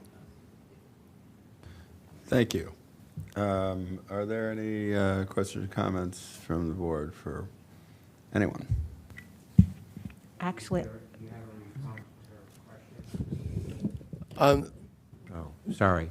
We haven't directly contacted the church. When we contacted property owners about burial sites, we've contacted the property, the owner of record in ESTAT. And in this instance, it appears that ESTAT information was incorrect. And we have been working on working with the state to correct those data. So if we establish that, in fact, the church is the owner, then yes, we would certainly contact them. And we can reach out to them even independently of that and say, there is a cemetery adjacent to your property. There's some question about whether you actually may own this land. If you do, then there are these responsibilities. We can do that, but in this case, and in other cases around the county, ownership is ambiguous sometimes. Can I've looked at MC Atlas and I've gone to the site, and it does appear that there are burials that are on the Waves of Glory tract. And also I went and checked with an obituary for one of the visible markers in that area, and it stated that that person was buried at Mount Pleasant. So I believe it is. Well, and we can talk about this. Yeah, I further. appreciate the additional information. And also I would just note that given the number of graves that your research has identified, does raise the question about whether the parcel defined in ESTAT actually whether the graves are actually confined to that parcel or not. They may well extend beyond it with a particularly large number of graves. That's a common issue. Yeah, I think that's one of the things I was trying to do with the sheer number of burials. It has to be larger than that half acre. Are there other questions or comments? Actually, yes. Dr. Crane, I wanted to go back to Ms. McGuckian's comment regarding she referred to it as GPR. For those who don't know what that acronym is, it's the ground penetrating radar. We've talked about this before, and I wanted to get an update from you regarding, and you mentioned in your presentation, the use, the need of GPR. Yes, it did come up last year, and what I said last year, I still hold. Ground penetrating radar is very useful in identifying historic graves. However, reading the signals requires a great deal of training and experience in order to do it well, particularly on historic grave sites where the signals can be subtle and ambiguous. So what I would suggest is that our money is best spent on hiring contractors who have the appropriate equipment and the expertise to use it. We did actually apply for a Maryland Historical Trust non-capital grant last summer to combine the use of human remains detection dogs and ground penetrating radar and limited archaeological investigation on 3 approximate sites in order to essentially test that method, that combination of techniques to define the cemetery boundaries. Unfortunately, I mean, a lot of people thought this was a good proposal. Unfortunately, however, it was not funded. But we still have that proposal sort of ready to go, as it were. And so as funding from other sources becomes available, we do have, a budget prepared to conduct such investigations and preliminary work done with property owners and land managers to allow access on certain of our approximate sites. So we can do that work. We need the funding to do it. Okay. The other thing I wanted to mention, and again, this is in response to Ms. McGuckian's comment as it relates to you and your team's work. You didn't mention it, and I'd ask that you would mention it. I know personally that you were part of a presentation on the 14th of May, and I'll stop there and let you talk about it. I did mention it briefly, but so I worked with Jean Tangara from the Montgomery County Remembrance and Reconciliation Commission. That commission is focused specifically on remembering the 3 known victims of lynching in Montgomery County and working towards remembrance, reconciliation, and healing around racial violence in Montgomery County and elsewhere. And so we worked together to prepare a half-day virtual symposium for community members to learn how to research and find resources to support the research and preservation of African American historic sites. There were 3 separate panels. I participated in the second of the 3 that was focused specifically on cemetery sites. And I was joined in that with colleagues from Prince George's County, essentially my counterpart with Prince George's Planning, Jennifer Stabler, and Stacy Polis, who works with, who's an archaeologist for Anne Arundel County and works on cemetery sites. So together, the 3 of us were, able to speak to regional efforts to identify and to map and to preserve cemetery sites. So I think the program as a whole I thought was very interesting, and there were a large number of participants, and I'm glad to have had the opportunity to speak to that. Okay, if there are no other comments and questions, we can thank Brian for that presentation, and we'll. That we accept these modifications? Yeah, could we get a motion to accept the proposed modifications? So moved. A second. All in favor? Aye. Aye. Opposed? That is approved. And we'll be back in a minute for the Silver Spring Downtown and Adjacent Communities Planned resolution of adoption.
Hang on, we're waiting for Jerry.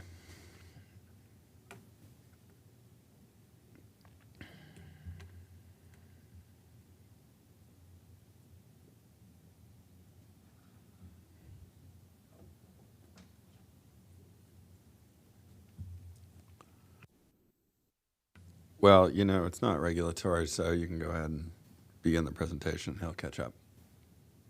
All right. Good morning, Planning Board. My name is Ben Berbert with the Countywide Planning and Policy Team. And before you today, I have comments and a recommendation for ZTA 2203, overlay zones for downtown Silver Spring, which is implementing the Silver Spring Downtown and Adjacent Communities Sector Plan, which was just adopted. Staff is recommending the board transmit a revised version of ZTA 2203 that's reflective of the final version of the Silver Spring plan that was approved by the council.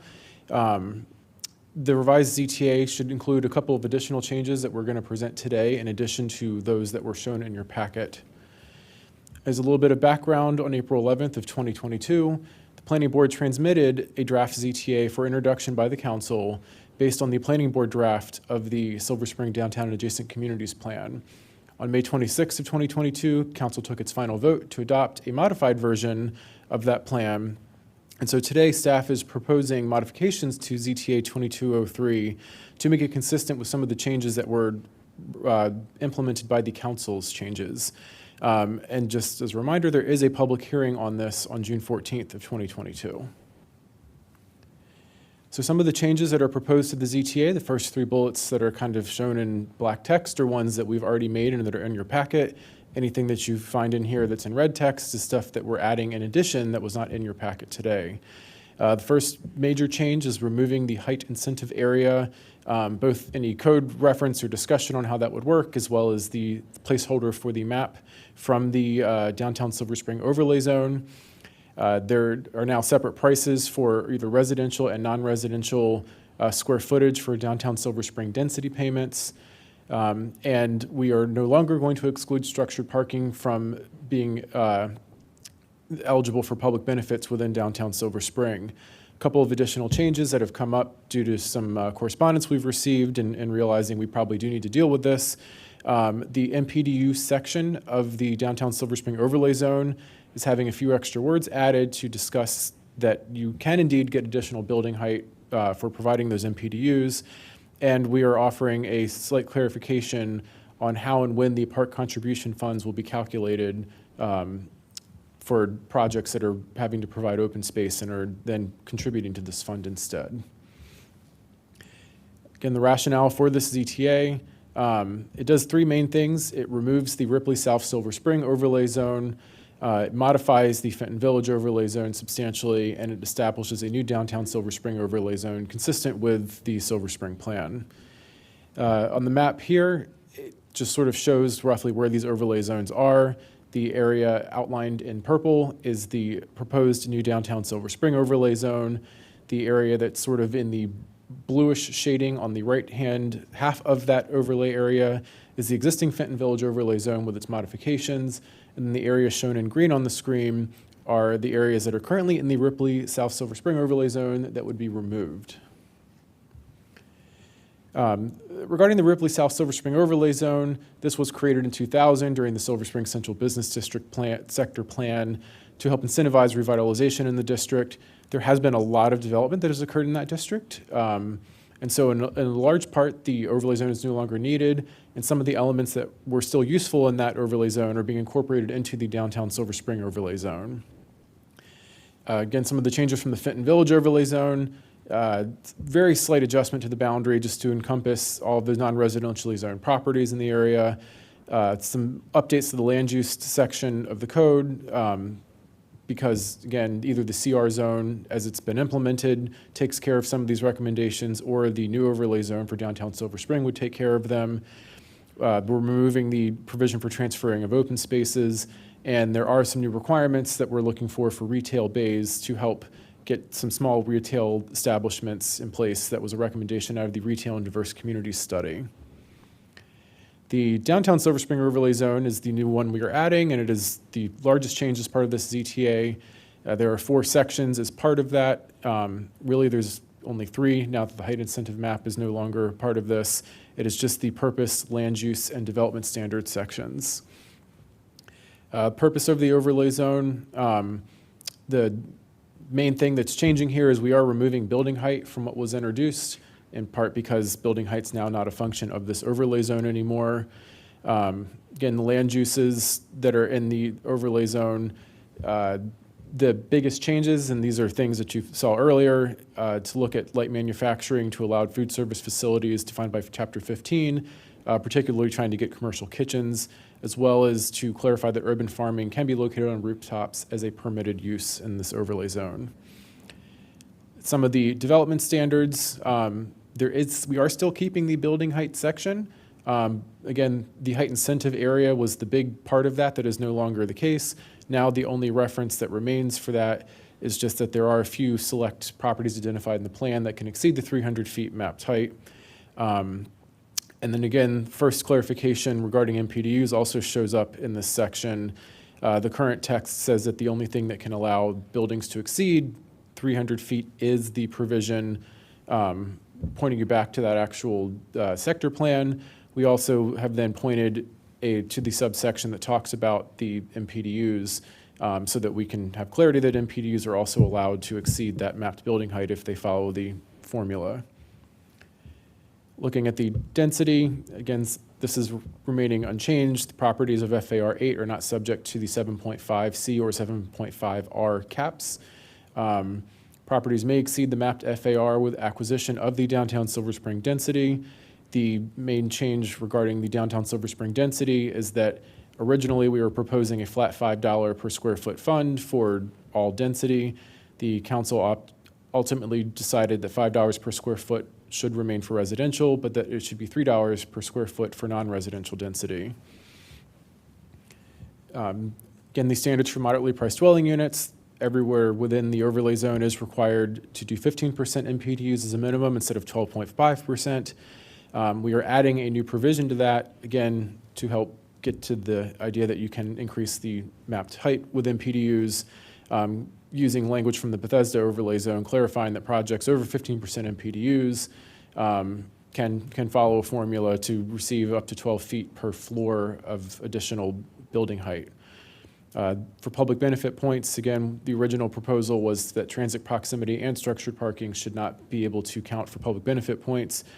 We are now only going to prohibit transit proximity from the public benefit points.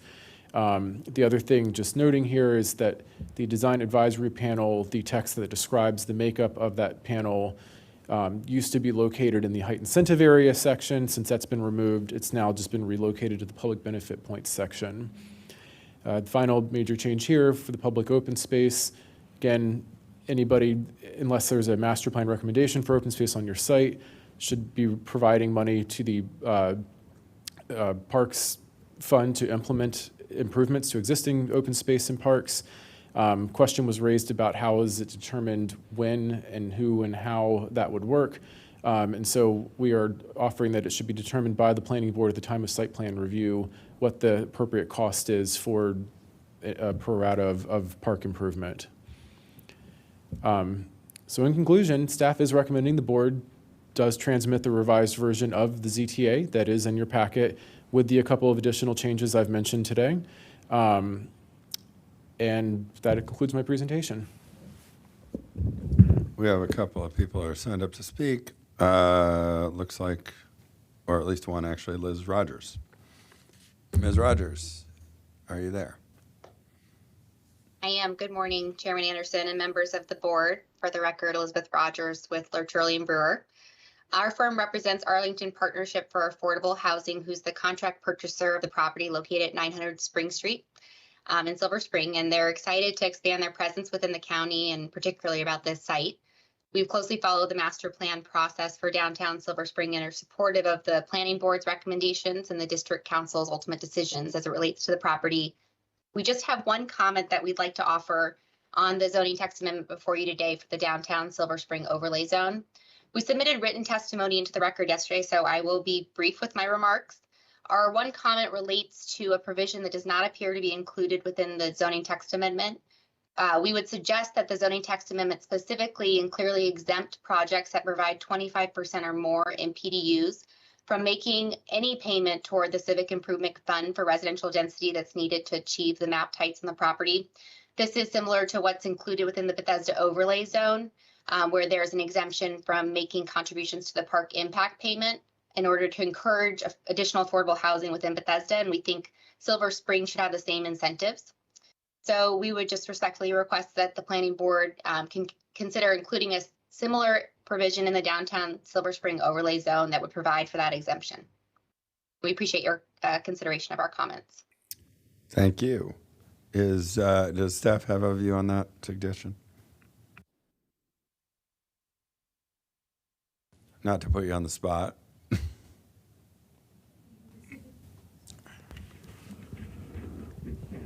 I mean, I would defer to leadership. Yeah, I can weigh in. Yeah, I think that Atara has put a little on the spot. Do you want to? Sure. I don't know that we have a major problem with that. It is consistent with what we did to, energize the idea of affordable housing in Bethesda for that overlay zone. So, that would be consistent, as Ms. Rogers has stated. So, I mean, we do see that we're going to get a mix, or hopefully get a mix of use types in Silver Spring. So, not necessarily all residential, but I don't think we have a major issue with that. Any other comments or questions? I was going to say I'm okay with incorporating that in our comments if everyone else on the board is. Yeah, Jerry says, I think that's consistent with what we're trying to do in accommodating affordability and people that need the type of housing. So I think that's a good move. I do have one question. In the past on Silver Spring, we heard comments about WSSC, their sewerage and water supply to the different zones and Silver Spring. Is that still somewhat impeding interest in development? I think the short answer is yes. There's not a lot we can do about it. I've heard that the council has indicated some willingness to look at funding some of those improvements, but that would be out of county resources. Okay. And it seems like really this is something WSCC should be encouraged to address, but great. It's not Thank really you, Casey. our Appreciate thing. it. Yeah. All right. Thank you.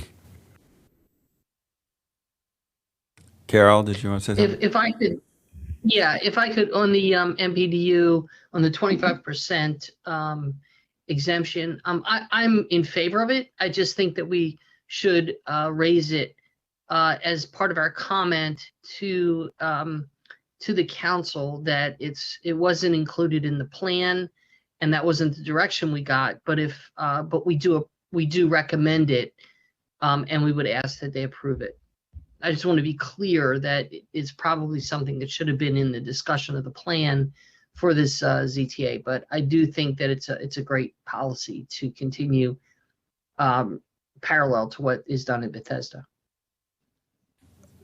Okay. It's just the way that. Yeah. Okay. Very good. Any other comments or questions? If not, could we get a motion to approve the draft as prepared by staff with the comments that we've just discussed? So moved. Jerry says she's second. All in favor? Aye. Aye. Aye.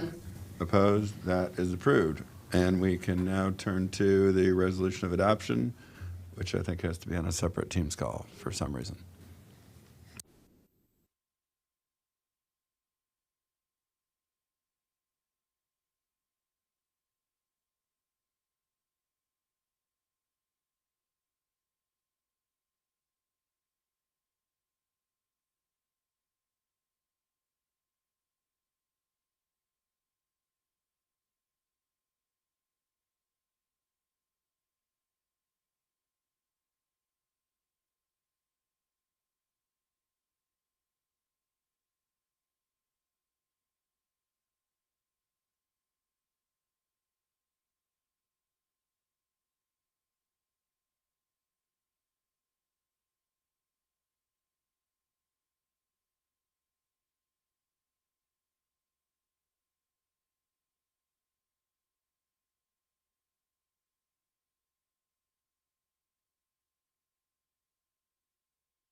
Okay, we are back to talk some more about Silver Spring and the resolution of adoption. And before that we do that, I wanted to say, for the record, that we really appreciate all the work of our staff, and particularly Atara Margolis, who jumped into this thing as, I think, pretty much her first project on coming to work here, and it was really challenging for a whole lot of reasons, and just wanted to make sure that we thank her and the others who worked on this plan publicly. Thank you. Hooray. The floor is yours. Thank you. For the record, Atara Margulies from the Down County Planning Division. And we are here to to recommend that the board approve the resolution of adoption that was on the, put forth on the web, and that we have here if we want to review it for a transmission to the commission. On May 26th, last week, the county council, sitting as a district council, approved the Silver Spring Downtown and Adjacent Communities Plan, and we're here to ask we pass that on to the commission for full adoption.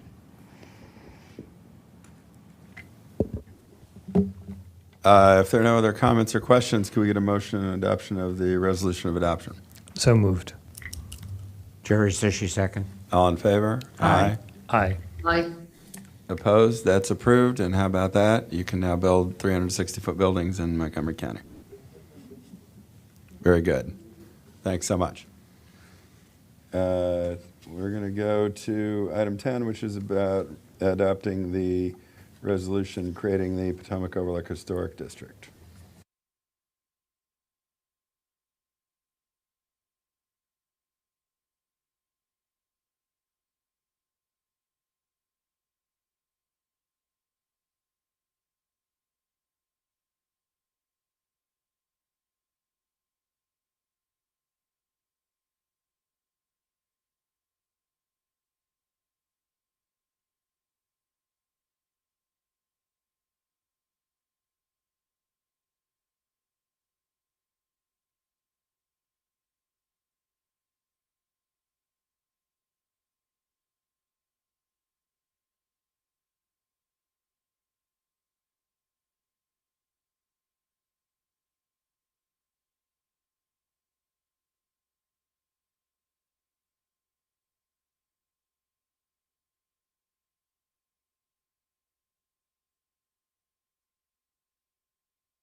Okay, we are back to talk about the Potomac Overlook Historic District with John Lieberts. Or Rebecca Ballo. Good morning, Chair Anderson. Good morning, Chair Anderson and members of the board. John is out, so I will be handling this item virtually. So we are asking the board this morning to approve the resolution of adoption of the Potomac Overlook amendment for transmission to the full council. So again, attached for your review and approval is resolution number 22-047 to adopt the Potomac Overlook Historic District and an amendment to the master plan for historic preservation. And I'm here to answer any questions. We appreciate your work on bringing this through the process, and I'm sure the community does too. Learned a lot of interesting things, as we often do in these types of projects. If there are no other questions or comments, perhaps we could get a motion to approve this resolution. I'll make a motion, also recognizing Rebecca's beautiful top. Very purple. Yeah. Is there a second on I'll the? second. Okay, all in favor? Aye. Aye. Aye. Aye. Opposed? That is approved. Thank you. And yeah, before we go off the record for this, I just want to clarify where we are for this next item.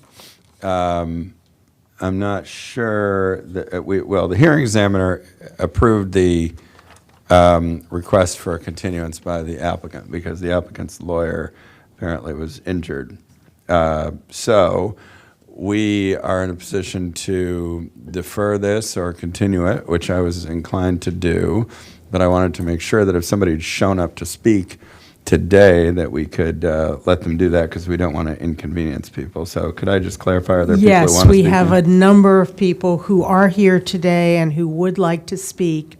And so what we would recommend is that at 12 noon, you take a break now, have an early lunch. At 12 noon, come in, hear the staff report, hear the testimony, and then continue the item to a date that we will arrange with the applicant and the applicant's attorney to finish your consideration. Okay, that's fine. I know we said noon, but do we really have to wait until noon, or could we start people up? Well, I think we have actually sent a number of the people who were here, told them they could leave and come back at noon. Oh, So- okay. So let's be back here like at 1:45, even if you bring your food with you. That way we can get going as soon as we get the other folks assembled. How's that? Sure, and we'll have staff ready to start. Great, thanks.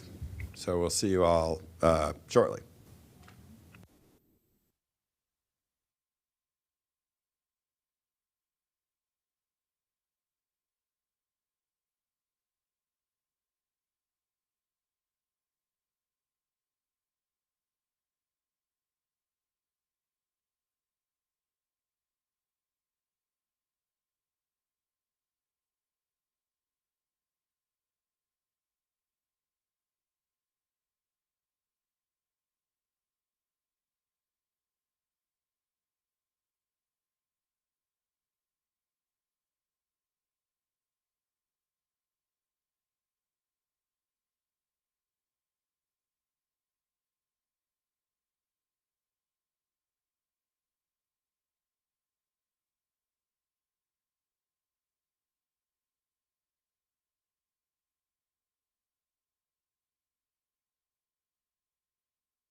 All right, we are ready for item 6, which is a conditional use case for 12120 Price Distillery Road. And as I'd explained at the end of the last item, we'd received a request to defer or continue this item from the applicant's lawyer, who apparently had a pretty significant injury last night.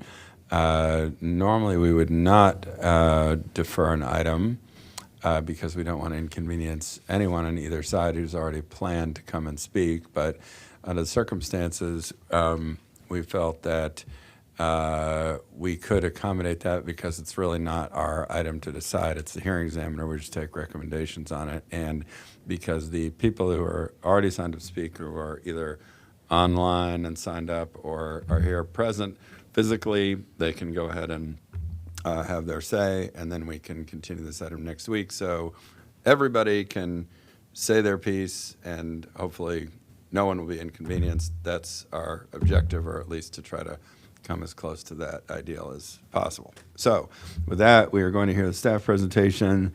We will hear from anybody who's here to speak, from members of the public, pro or con, and then next week we will continue the case where we'll have a presentation from the applicant, presumably, and the board will dispose of the recommendations as it sees fit.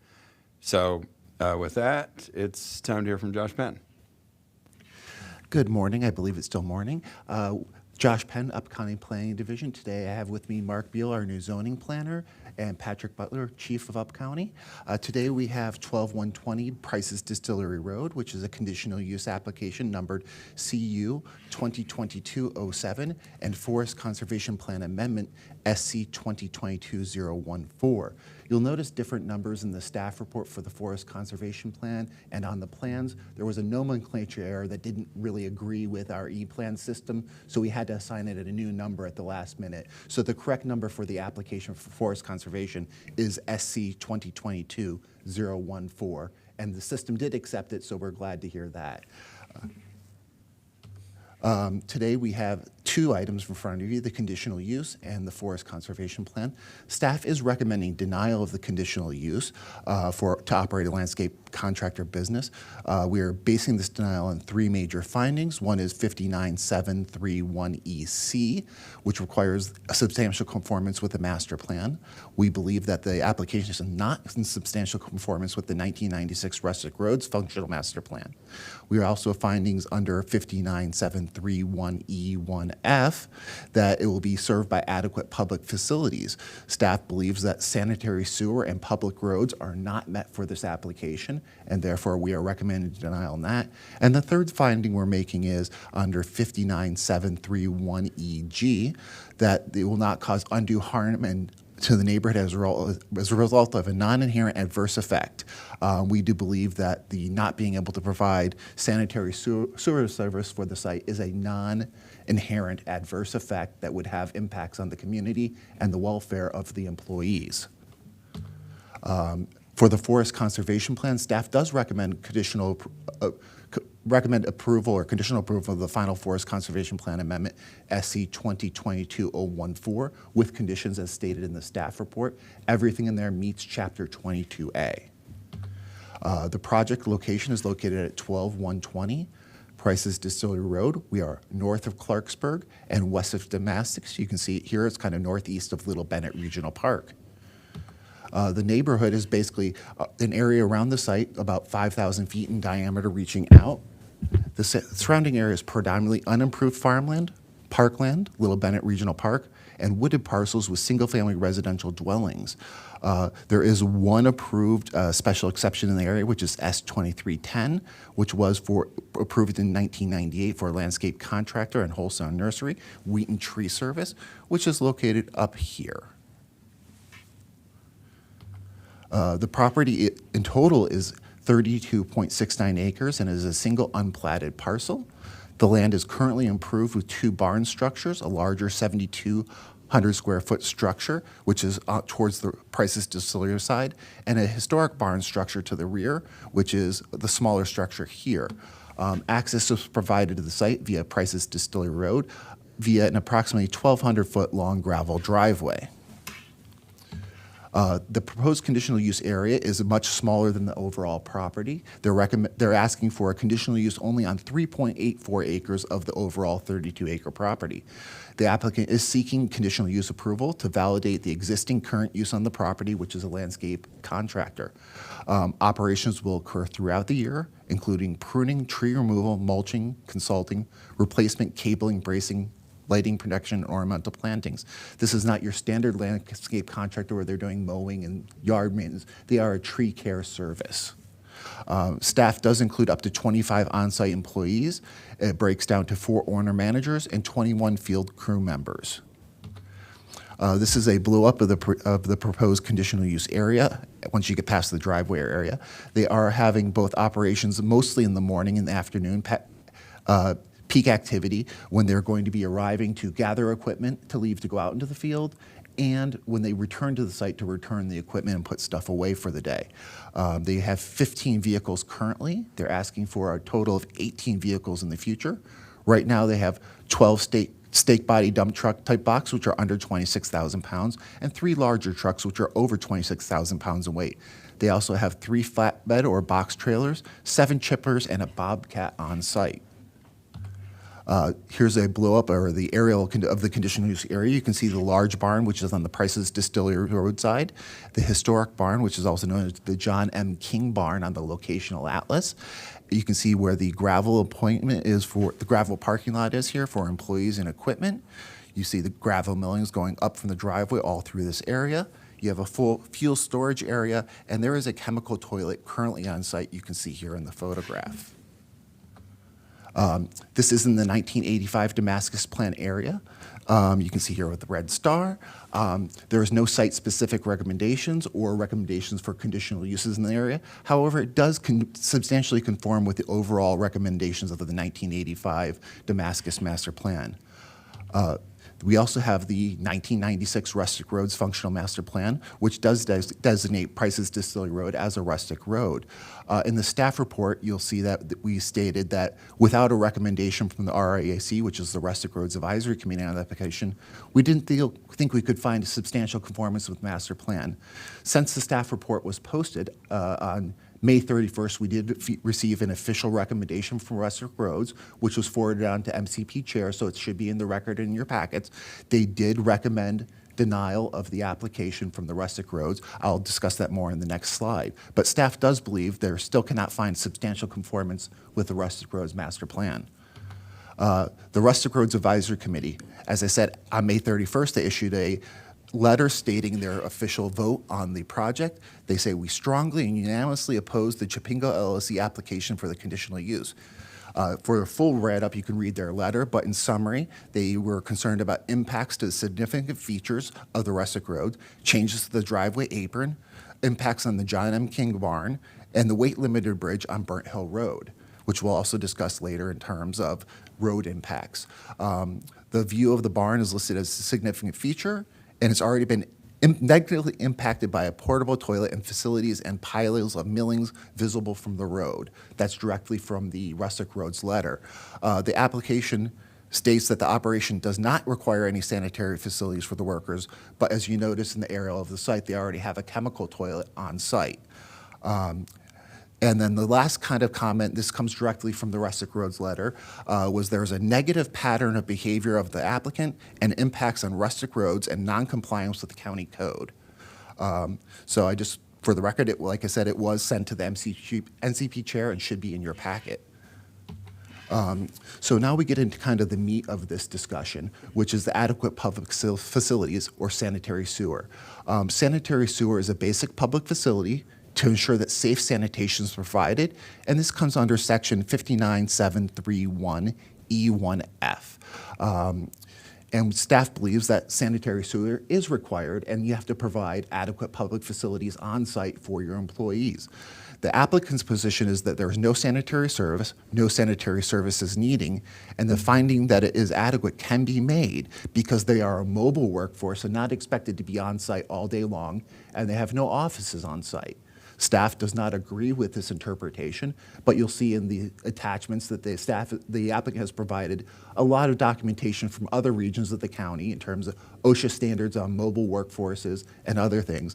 And while staff does agree that if this was a permitted by use right, that this might not be applicable, but under the conditional use findings under F, we have to make a finding that there's adequate public sanitary sewer available for the site. In this case, it would be septic, not sewer, but we do believe that it's an adequate public facility findings under the general conditional use findings, and that's why we're concerned about it here in this case. Staff did go through all kinds of different alternative methods of sanitary facilities, including porta potties, composting toilets, and other maybe bringing in holding tanks, and we could not find any legal long-term solution other than providing a septic system that would be accepted by Montgomery County for permitting. So we do believe that there is a concern for health, safety, and welfare of visitors and employees, in addition to near neighbors and the residents of surrounding properties, if there are no facilities provided on site. The applicant's position was considered carefully in the analysis. However, at the end of the day, staff just could not come to the conclusion that public facilities or on-site bathrooms were not required for this use. Secondly, we have the adequate public facilities of public roads. The Price's Distillery Road is a rustic road, which the site is located on, and also you cannot access the site without going on other rustic roads. So this site is contained by rustic roads, including Burnt Hill Road, which has a weight-limited bridge of 30,000 pounds. They have several trucks that are over 30,000 pounds, and then when you tie in under 26,000 pound vehicle with a bobcat in tow on a trailer, or a trailer towing other and equipment and people, we do have a concern that the weight-limited bridges would be impacted. So we find that with those concerns, we don't think adequate public facilities for an additional commercial use on these rustic roads is adequate. And then we get into 59731EG, which looks at the inherent characteristics and non-inherent adverse effects of a conditional use. So we looked through them and we found a bunch of inherent uses, and we do agree to that there are some inherent uses, but we do believe that the biggest non-inherent adverse effect would be the lack of on-site facilities.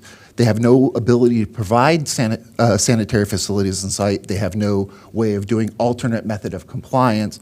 And so we think that this is not inherent to the use, but inherent to this location. So therefore, it's not inherent to the use, but it's part of this location, where this might not be an issue if this particular use was at a different property in the ag reserve zone that could provide on-site sanitary service. Moving on, we have section of the code 629C, which talks about landscaping, and there's a bit of discussion between staff and the applicant in terms of what the adequate parking area should be and determining what the landscaping would be. Staff did look at it. Staff felt that the parking area, since it was not delineated particularly between where employees would park and where equipment would be parked, we had to count the entire area, where in other cases, if they delineate specifically employees can only park here, the landscaping requirements only apply to employee parking and not to equipment parking. So that's why staff went with the larger area of the 8,900 square feet area. And staff does not believe it meets the code for this use, and so the applicant is seeking alternative compliance. Staff does not agree with the alternative compliance in this case, but the final determination on alternative compliance for landscaping would fall on the hearing examiner as part of that hearing. Let's see. Tree canopy coverage does meet it.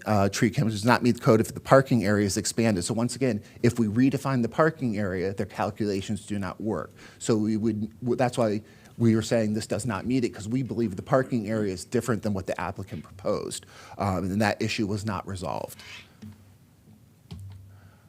Screening requirements, applicants provided 6-foot privacy fence along the west property line. No landscaping is provided. Applicant has also requested alternative compliance under section 6.81. Staff believes this does not meet the requirements of an alternative method and does not recommend approval of this landscaping plan as shown. But once again, alternative compliance is finally determined by the hearing examiner. The lighting plan is sufficient. There were no new lighting fixtures, so there wasn't a true photometric required, but they did provide a photometric of all the existing fixtures on the site, and it does meet all lighting regulations. Transportation. The application is exempt from the 2022 LATR because it does not exceed 50 peak hour trips. And this is where we get a little bit of confusion, and if we want to get into it further, we can discuss it. But the traffic was done at 22 employees on site at any time, and the applicant is asking for 25 overall. Staff does believe we could probably work around that with selective hours of keeping the employees limited to 22 or less during peak hours. So if we wanted to get further into that, we could. The roadway is classified as rustic, and they're exempt from installing sidewalks or master plan bikeways. There are no master plan bikeways recommended in the improvements along Price Distillery Road, and no additional bicycle infrastructure is required. We did look at site distance. The site distance evaluation form was submitted and signed by an engineer as good. They did have quite exceptional site distance, almost double what was required. However, staff did not receive a copy of the approved version of that form from DPS. We received the engineer stamped copy. So moving forward to the hearing examiner, I would say that we would need the stamped approved site distance copy. Transportation staff did have a significant concern, specifically on Burnt Hill Road and this weight-limited bridge here. As you'll see in the community correspondence we'll touch on later, the community has noticed trucks with the Chapingo logo crossing this bridge regularly. So I will leave that to community concern. I don't want to get into that as part of me because I did not witness it personally, but I will address it there. And staff for transportation did echo that concern that there could be an impact on these weight-limited bridges. As noted earlier, it does have a forest conservation plan amendment. It is going, I have the wrong number in here, I apologize. Like I said, we changed it at the last minute. Please ignore the S2009 number. The original plan was S2009-002, which under normal nomenclature would get an A after it for an amendment, but that does not work in E-plan, so that's why we had to give it a new sediment control number, which I stated at the beginning. It does increase the amount that's non-agriculturally exempt for the overall forest conservation plan. The original forest conservation plan was for the entire 300-acre farm, and this was just one piece of that larger farm. So we had to go back and kind of reconstruct the original forest conservation plan to show what the increase in the net tract area would be. And when we did that, the net tract area increased by 3.84 acres, which is the commercial area of the landscape of the conditional use area, which did increase their planting requirement to 0.77 acres. The applicant was proposing to meet those at 2-to-1 ratio on the parent tract, since it's not within the net tract for forest conservation, it's considered off-site. So their requirement would be a 1.54 acre requirement. The applicant on the plan is showing 2.15 acres of planting within the environmentally sensitive features within the parent tract. So it does meet all forest conservation and environmental guidelines for the project. So we are good there. Community concerns. Now, I went through point by point in the staff report, but I just wanted to highlight them here. Staff did look at all these things, and we addressed them point by point what we could in the staff report. But the concerns from the community were past practices of Chapingo Tree Service. Basically, they had another site prior to this one, which had issues. Past history of the applicant dumping at this site, they had a violation for tree stump dumping on the property.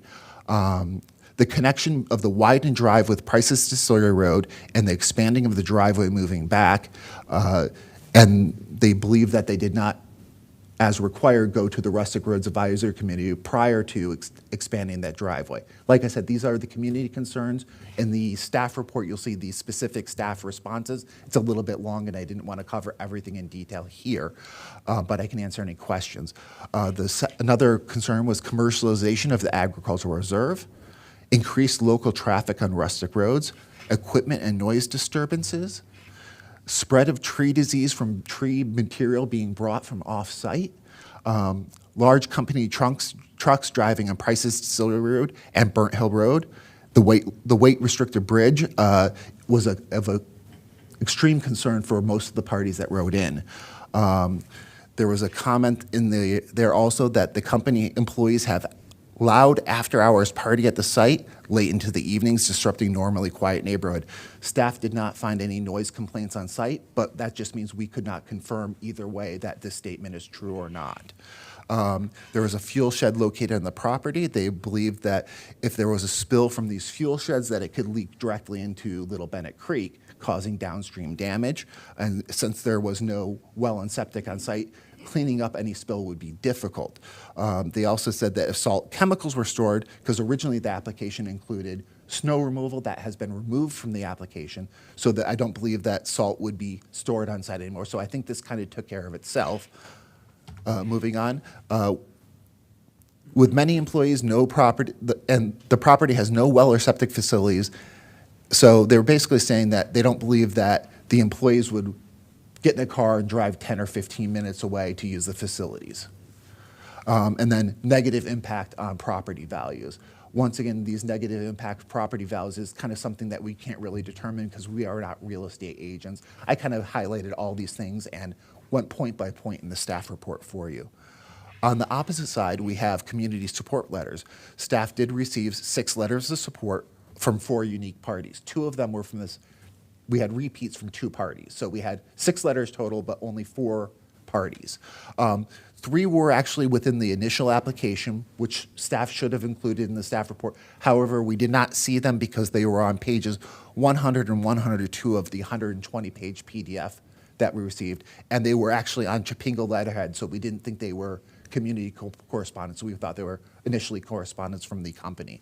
But they were there, and so staff does admit that they should have been included, but there were 3 prior to the staff report that were received, and so that's that. And then we have 3 were received via email after the posting of the report. Once again, one of those was on Chapingo letterhead.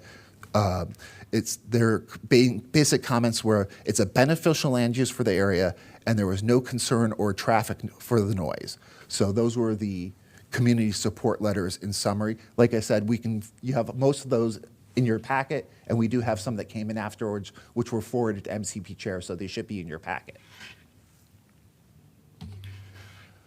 Staff does think that under 59731 EC, that it's not in substantial conformance with the Rustic Roads Functional Master Plan, and we cannot make the finding. Under 59731 E1F, adequate public facilities finding, staff does not believe the finding can be made. Sanitary, sewer, and public roads, as we mentioned earlier in the presentation and in the report, staff finds this cannot be satisfied. And then finally, we have 59731 EG, which the proposed use will not cause undue harm to the neighborhood as a result of a non-inherent adverse effect. Staff, as stated in the staff report, does believe that the lack of on-site facilities is a non-inherent adverse effect and could have issues with the health, safety, and welfare of visitors, employees, and neighborhoods and neighbors. So with that being said, staff is making the recommendation of denial of the conditional use CU 2022-07 to operate a landscape contractor business based upon these 3 findings that I just mentioned. And staff is making the recommendation on the Forest Conservation Plan amendment be approved if we move forward because it meets all the concerns under Chapter 22A and the forest and the environmental guidelines. That's the end of staff's presentation. I am here for any questions if you'd like. We do have a couple of folks signed up to speak. Thomas Harbach, or is it Hartsock? My eyesight is failing me, and my hopefully not too terribly advanced age, and Laura Van Etten. Yes, please.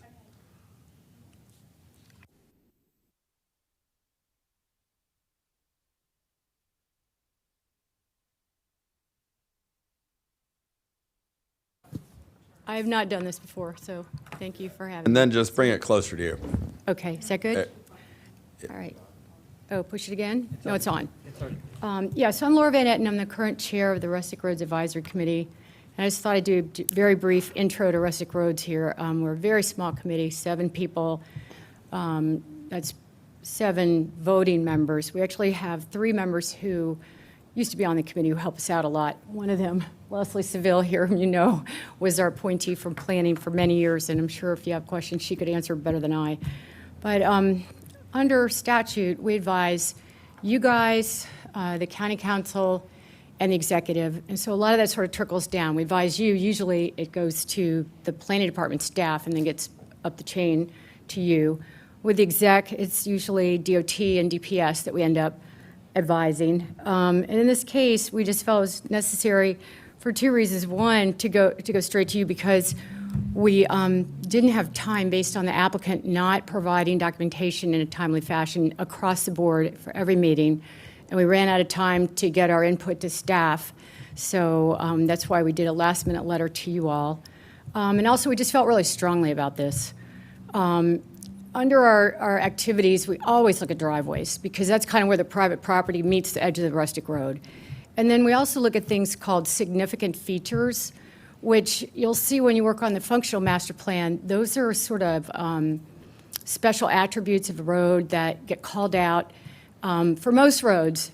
And once you approve that master plan, it goes to the council and those are codified. Those are protected by county code. So significant features must be preserved when there are improvements on the road. And in this case, we had two significant features. There weren't any trees or hedgerows to worry about, but there were views of the farm and views of the barn. And then again, we had the driveway. So I'm just gonna real quick go over three issues that some of which were touched on by Mr. Penn, but really I just want the commissioners to understand how difficult it was for us dealing with this applicant. I mean, everything they did, it just turned for the worse. As you heard, they had dumped wood debris in view of the rustic road. Well, when they came to the meeting after that had happened, I asked them about it, and they said they'd cleaned it up. Well, it turned out I drove over there a few days later. I'm like, great, they cleaned it up. I think they're going to be doing the right thing here. Now, we didn't find out for a couple months that they actually dumped it on the back of the property, which, okay, they're clever enough to have taken it out of the view shed so that we couldn't complain about it, but that's breaking state law. You know, you have to have an environmental permit from the state to dump wood debris on your property. And we know, because we talked about this with them at the earlier meetings, they know exactly where the 6 state permitted sites are that they can take wood debris. So they just ignored that. That was a problem. Obviously, we didn't determine that till later. The second thing that happened was pretty bad was the driveway. In their application, it's still in their written application, they say the 12-foot wide gravel driveway is sufficient for our needs. I'm not going to touch that. Well, we all know, and they did mention, if Fire and Rescue required them to change driveway, they would have to. And we know that. We work with DPS and Fire and Rescue all the time. And the process is they go get their permit for changing the driveway. They submit a drawing of the current driveway and what does Fire and Rescue want them to do. We meet at the roadside, and we kind of go over it. In this case, without our knowledge or anyone's knowledge, they widened their driveway. And we learned of it from the neighbors. I went over and looked. It was now, instead of 12 feet wide, it's 20, 27, 31 feet wide in some places. It actually went on 2 sides of a utility pole. They brought it to the road, and they put an apron where it meets the road. Those are those wings where you turn in for easy turning access, 65 feet wide.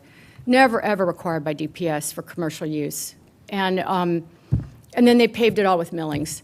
It looks absolutely awful. You know, it really looks bad. And when we asked them about it, cleverly they said, they didn't say we were told to do this by Fire and Rescue. They said, well, we told you that if Fire and Rescue required us to do it, we would have to do it. And so we're at a 6 o'clock Rustic Roads meeting on a Thursday night. We can't exactly call Marie LaBa and say, did you require him to do it? But the next day, our staff coordinator calls over to DPS, or well, actually she emailed, and we got confirmation that no, they weren't required to widen the road. They got their own drawing of the widened driveway and took it to her as existing in hopes she'd just approve it that way. And the funny thing about this is, the ironic thing is, a couple days ago, we got an email from their lawyer saying, oh, look, Fire and Rescue has said we're gonna look at this again, and they're requiring the company to cut back the apron of the road from 65 to 35 feet, which is much more appropriate, get the utility pole out of the middle of the driveway and make it only 20 feet wide everywhere. But here's the clever thing again. When we get the lawyer's email, here's what he says. Please see the attached item, Fire Marshal approving revised fire access plan. This will enable my client to reduce the width of the driveway. Enable, it doesn't say they're going to do it. It will enable them. I mean, again, these people act in such bad faith that I wouldn't expect them to cooperate with that. Now, maybe they will have to get their permit. If they don't, or if they get their conditional use, if they don't, I have no idea what they're going to do. I don't trust them. And the last thing I just mentioned, this is just sort of an example of this sort of deceit we were dealing with these guys. The applicant repeatedly told us that that 1800s historic barn would not be used in the CU. When you saw the drawing that Mr. Penn put up, it showed it's excluded from the actual acreage that's reserved for the CU. Every meeting they told us they wouldn't be using that.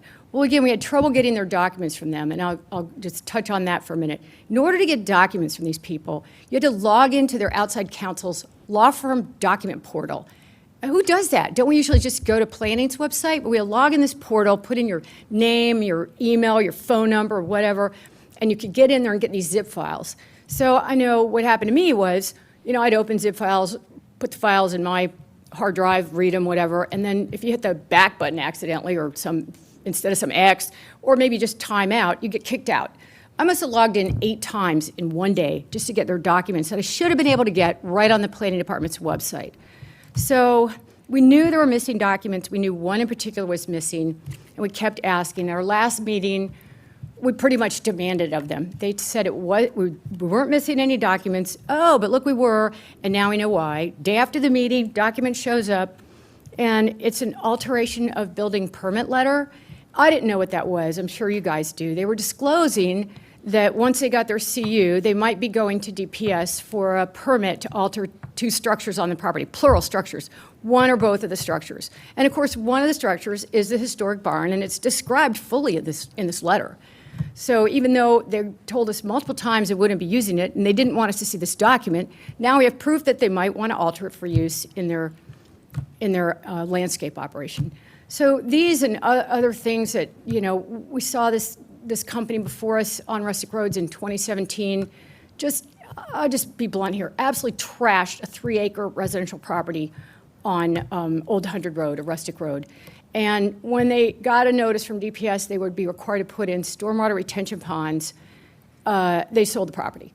So these are people that just don't have any respect for state law, county laws, regulations, and procedures. They were very difficult to deal with. They basically told us a lot of falsehoods, and we could only determine the truth of things after meetings were over. We greatly delayed in providing information to you all. And so that's, I'll stop there. I just wanted you to understand how untrustworthy they are and what a tough process this was. Many meetings. So thank you for hearing me. Thank you. Are you Mr. Hartsock? Yes.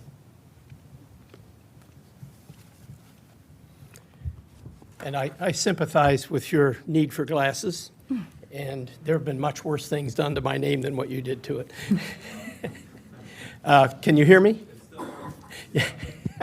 My name is Tom Hartsock, and I'm a neighboring resident and farmer with my permanently preserved farm lying to the west of and sharing a short border with the subject property. The stream that receives the runoff from the subject property runs through my farm and past my home. Prior to my retirement from the University of Maryland, I was director of a program that trained students for careers in the green industry, including a program in landscape management. So I am familiar with the workings of the landscaping industry. I concur with the planning staff's recommendation of denial. The absence of septic facilities and a TDR, along with Rustic Road impacts and violations, make this site unacceptable for a landscape operation. However, I am sympathetic to both the county's need for landscape contractors and the difficulty landscapers have in finding appropriate sites to locate their businesses. The county should identify appropriate locations for such businesses. That said, Mr. Alvarez is a repeat offender with regard to zoning regulations. Multiple complaints filed for violations at his previous Old 100 Road location included the dumping of large quantities of tree debris. Complaints to DPS were closed when Mr. Alvarez said he would apply for a CU approval, but the CU application was never filed. So clearly, Mr. Alvarez knew that his operations were not legal, and he should have filed for a CU approval the day after purchasing his next property. but it appears that he simply transferred his tree trash dumping operation to the current Price's Distillery Road location. Mr. Alvarez removed most of the visible tree trash and revised his initial CU application to indicate that snow removal operations will not be run out of the subject property facility. But if this application is approved, I fully expect the trucks will be outfitted with snowplows because snow removal is a cash cow for landscape businesses with available truck fleets and employees who are underutilized during periods of inclement weather.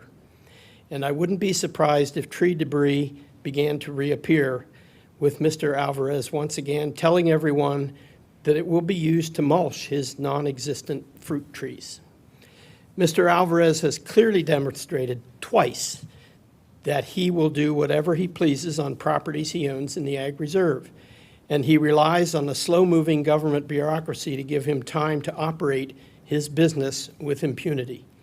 Does anyone care if repeat offenders are allowed to continue? The planning board and the zoning office should care. The rest of the landscape industry should as well. And the folks whose property abuts or is near the subject property care. Of the 9 affected property owners who have expressed an opinion on this CU application that I am aware of, 1 is not opposed, and 8 are opposed, and 6 of those 8 wrote letters of oppositions that are appended in the staff report. Mr. Alvarez and his company have operated in violation of Montgomery County's Ag Reserve zoning for more than 5 years. Please don't let it continue. Thank you. So I think we've heard from all the folks who had signed up to testify today. If there are any questions or comments for them, we could hear them now. Otherwise, we will, I would look for a motion to continue this hearing until next week when we'll notice it for the, or maybe it'll be at the earliest practicable date in the future, such that we can get a recommendation to the hearing examiner in time for the hearing examiner's, whatever date the hearing examiner may set for their consideration of this application. Could I get a, if there are no comments or questions right away, could I get a motion to continue? So moved. Second. All in favor? Aye. Aye. Aye. Opposed? That is approved. Thank you all for coming. Sorry to have to do this in a disjointed way. And we're adjourned.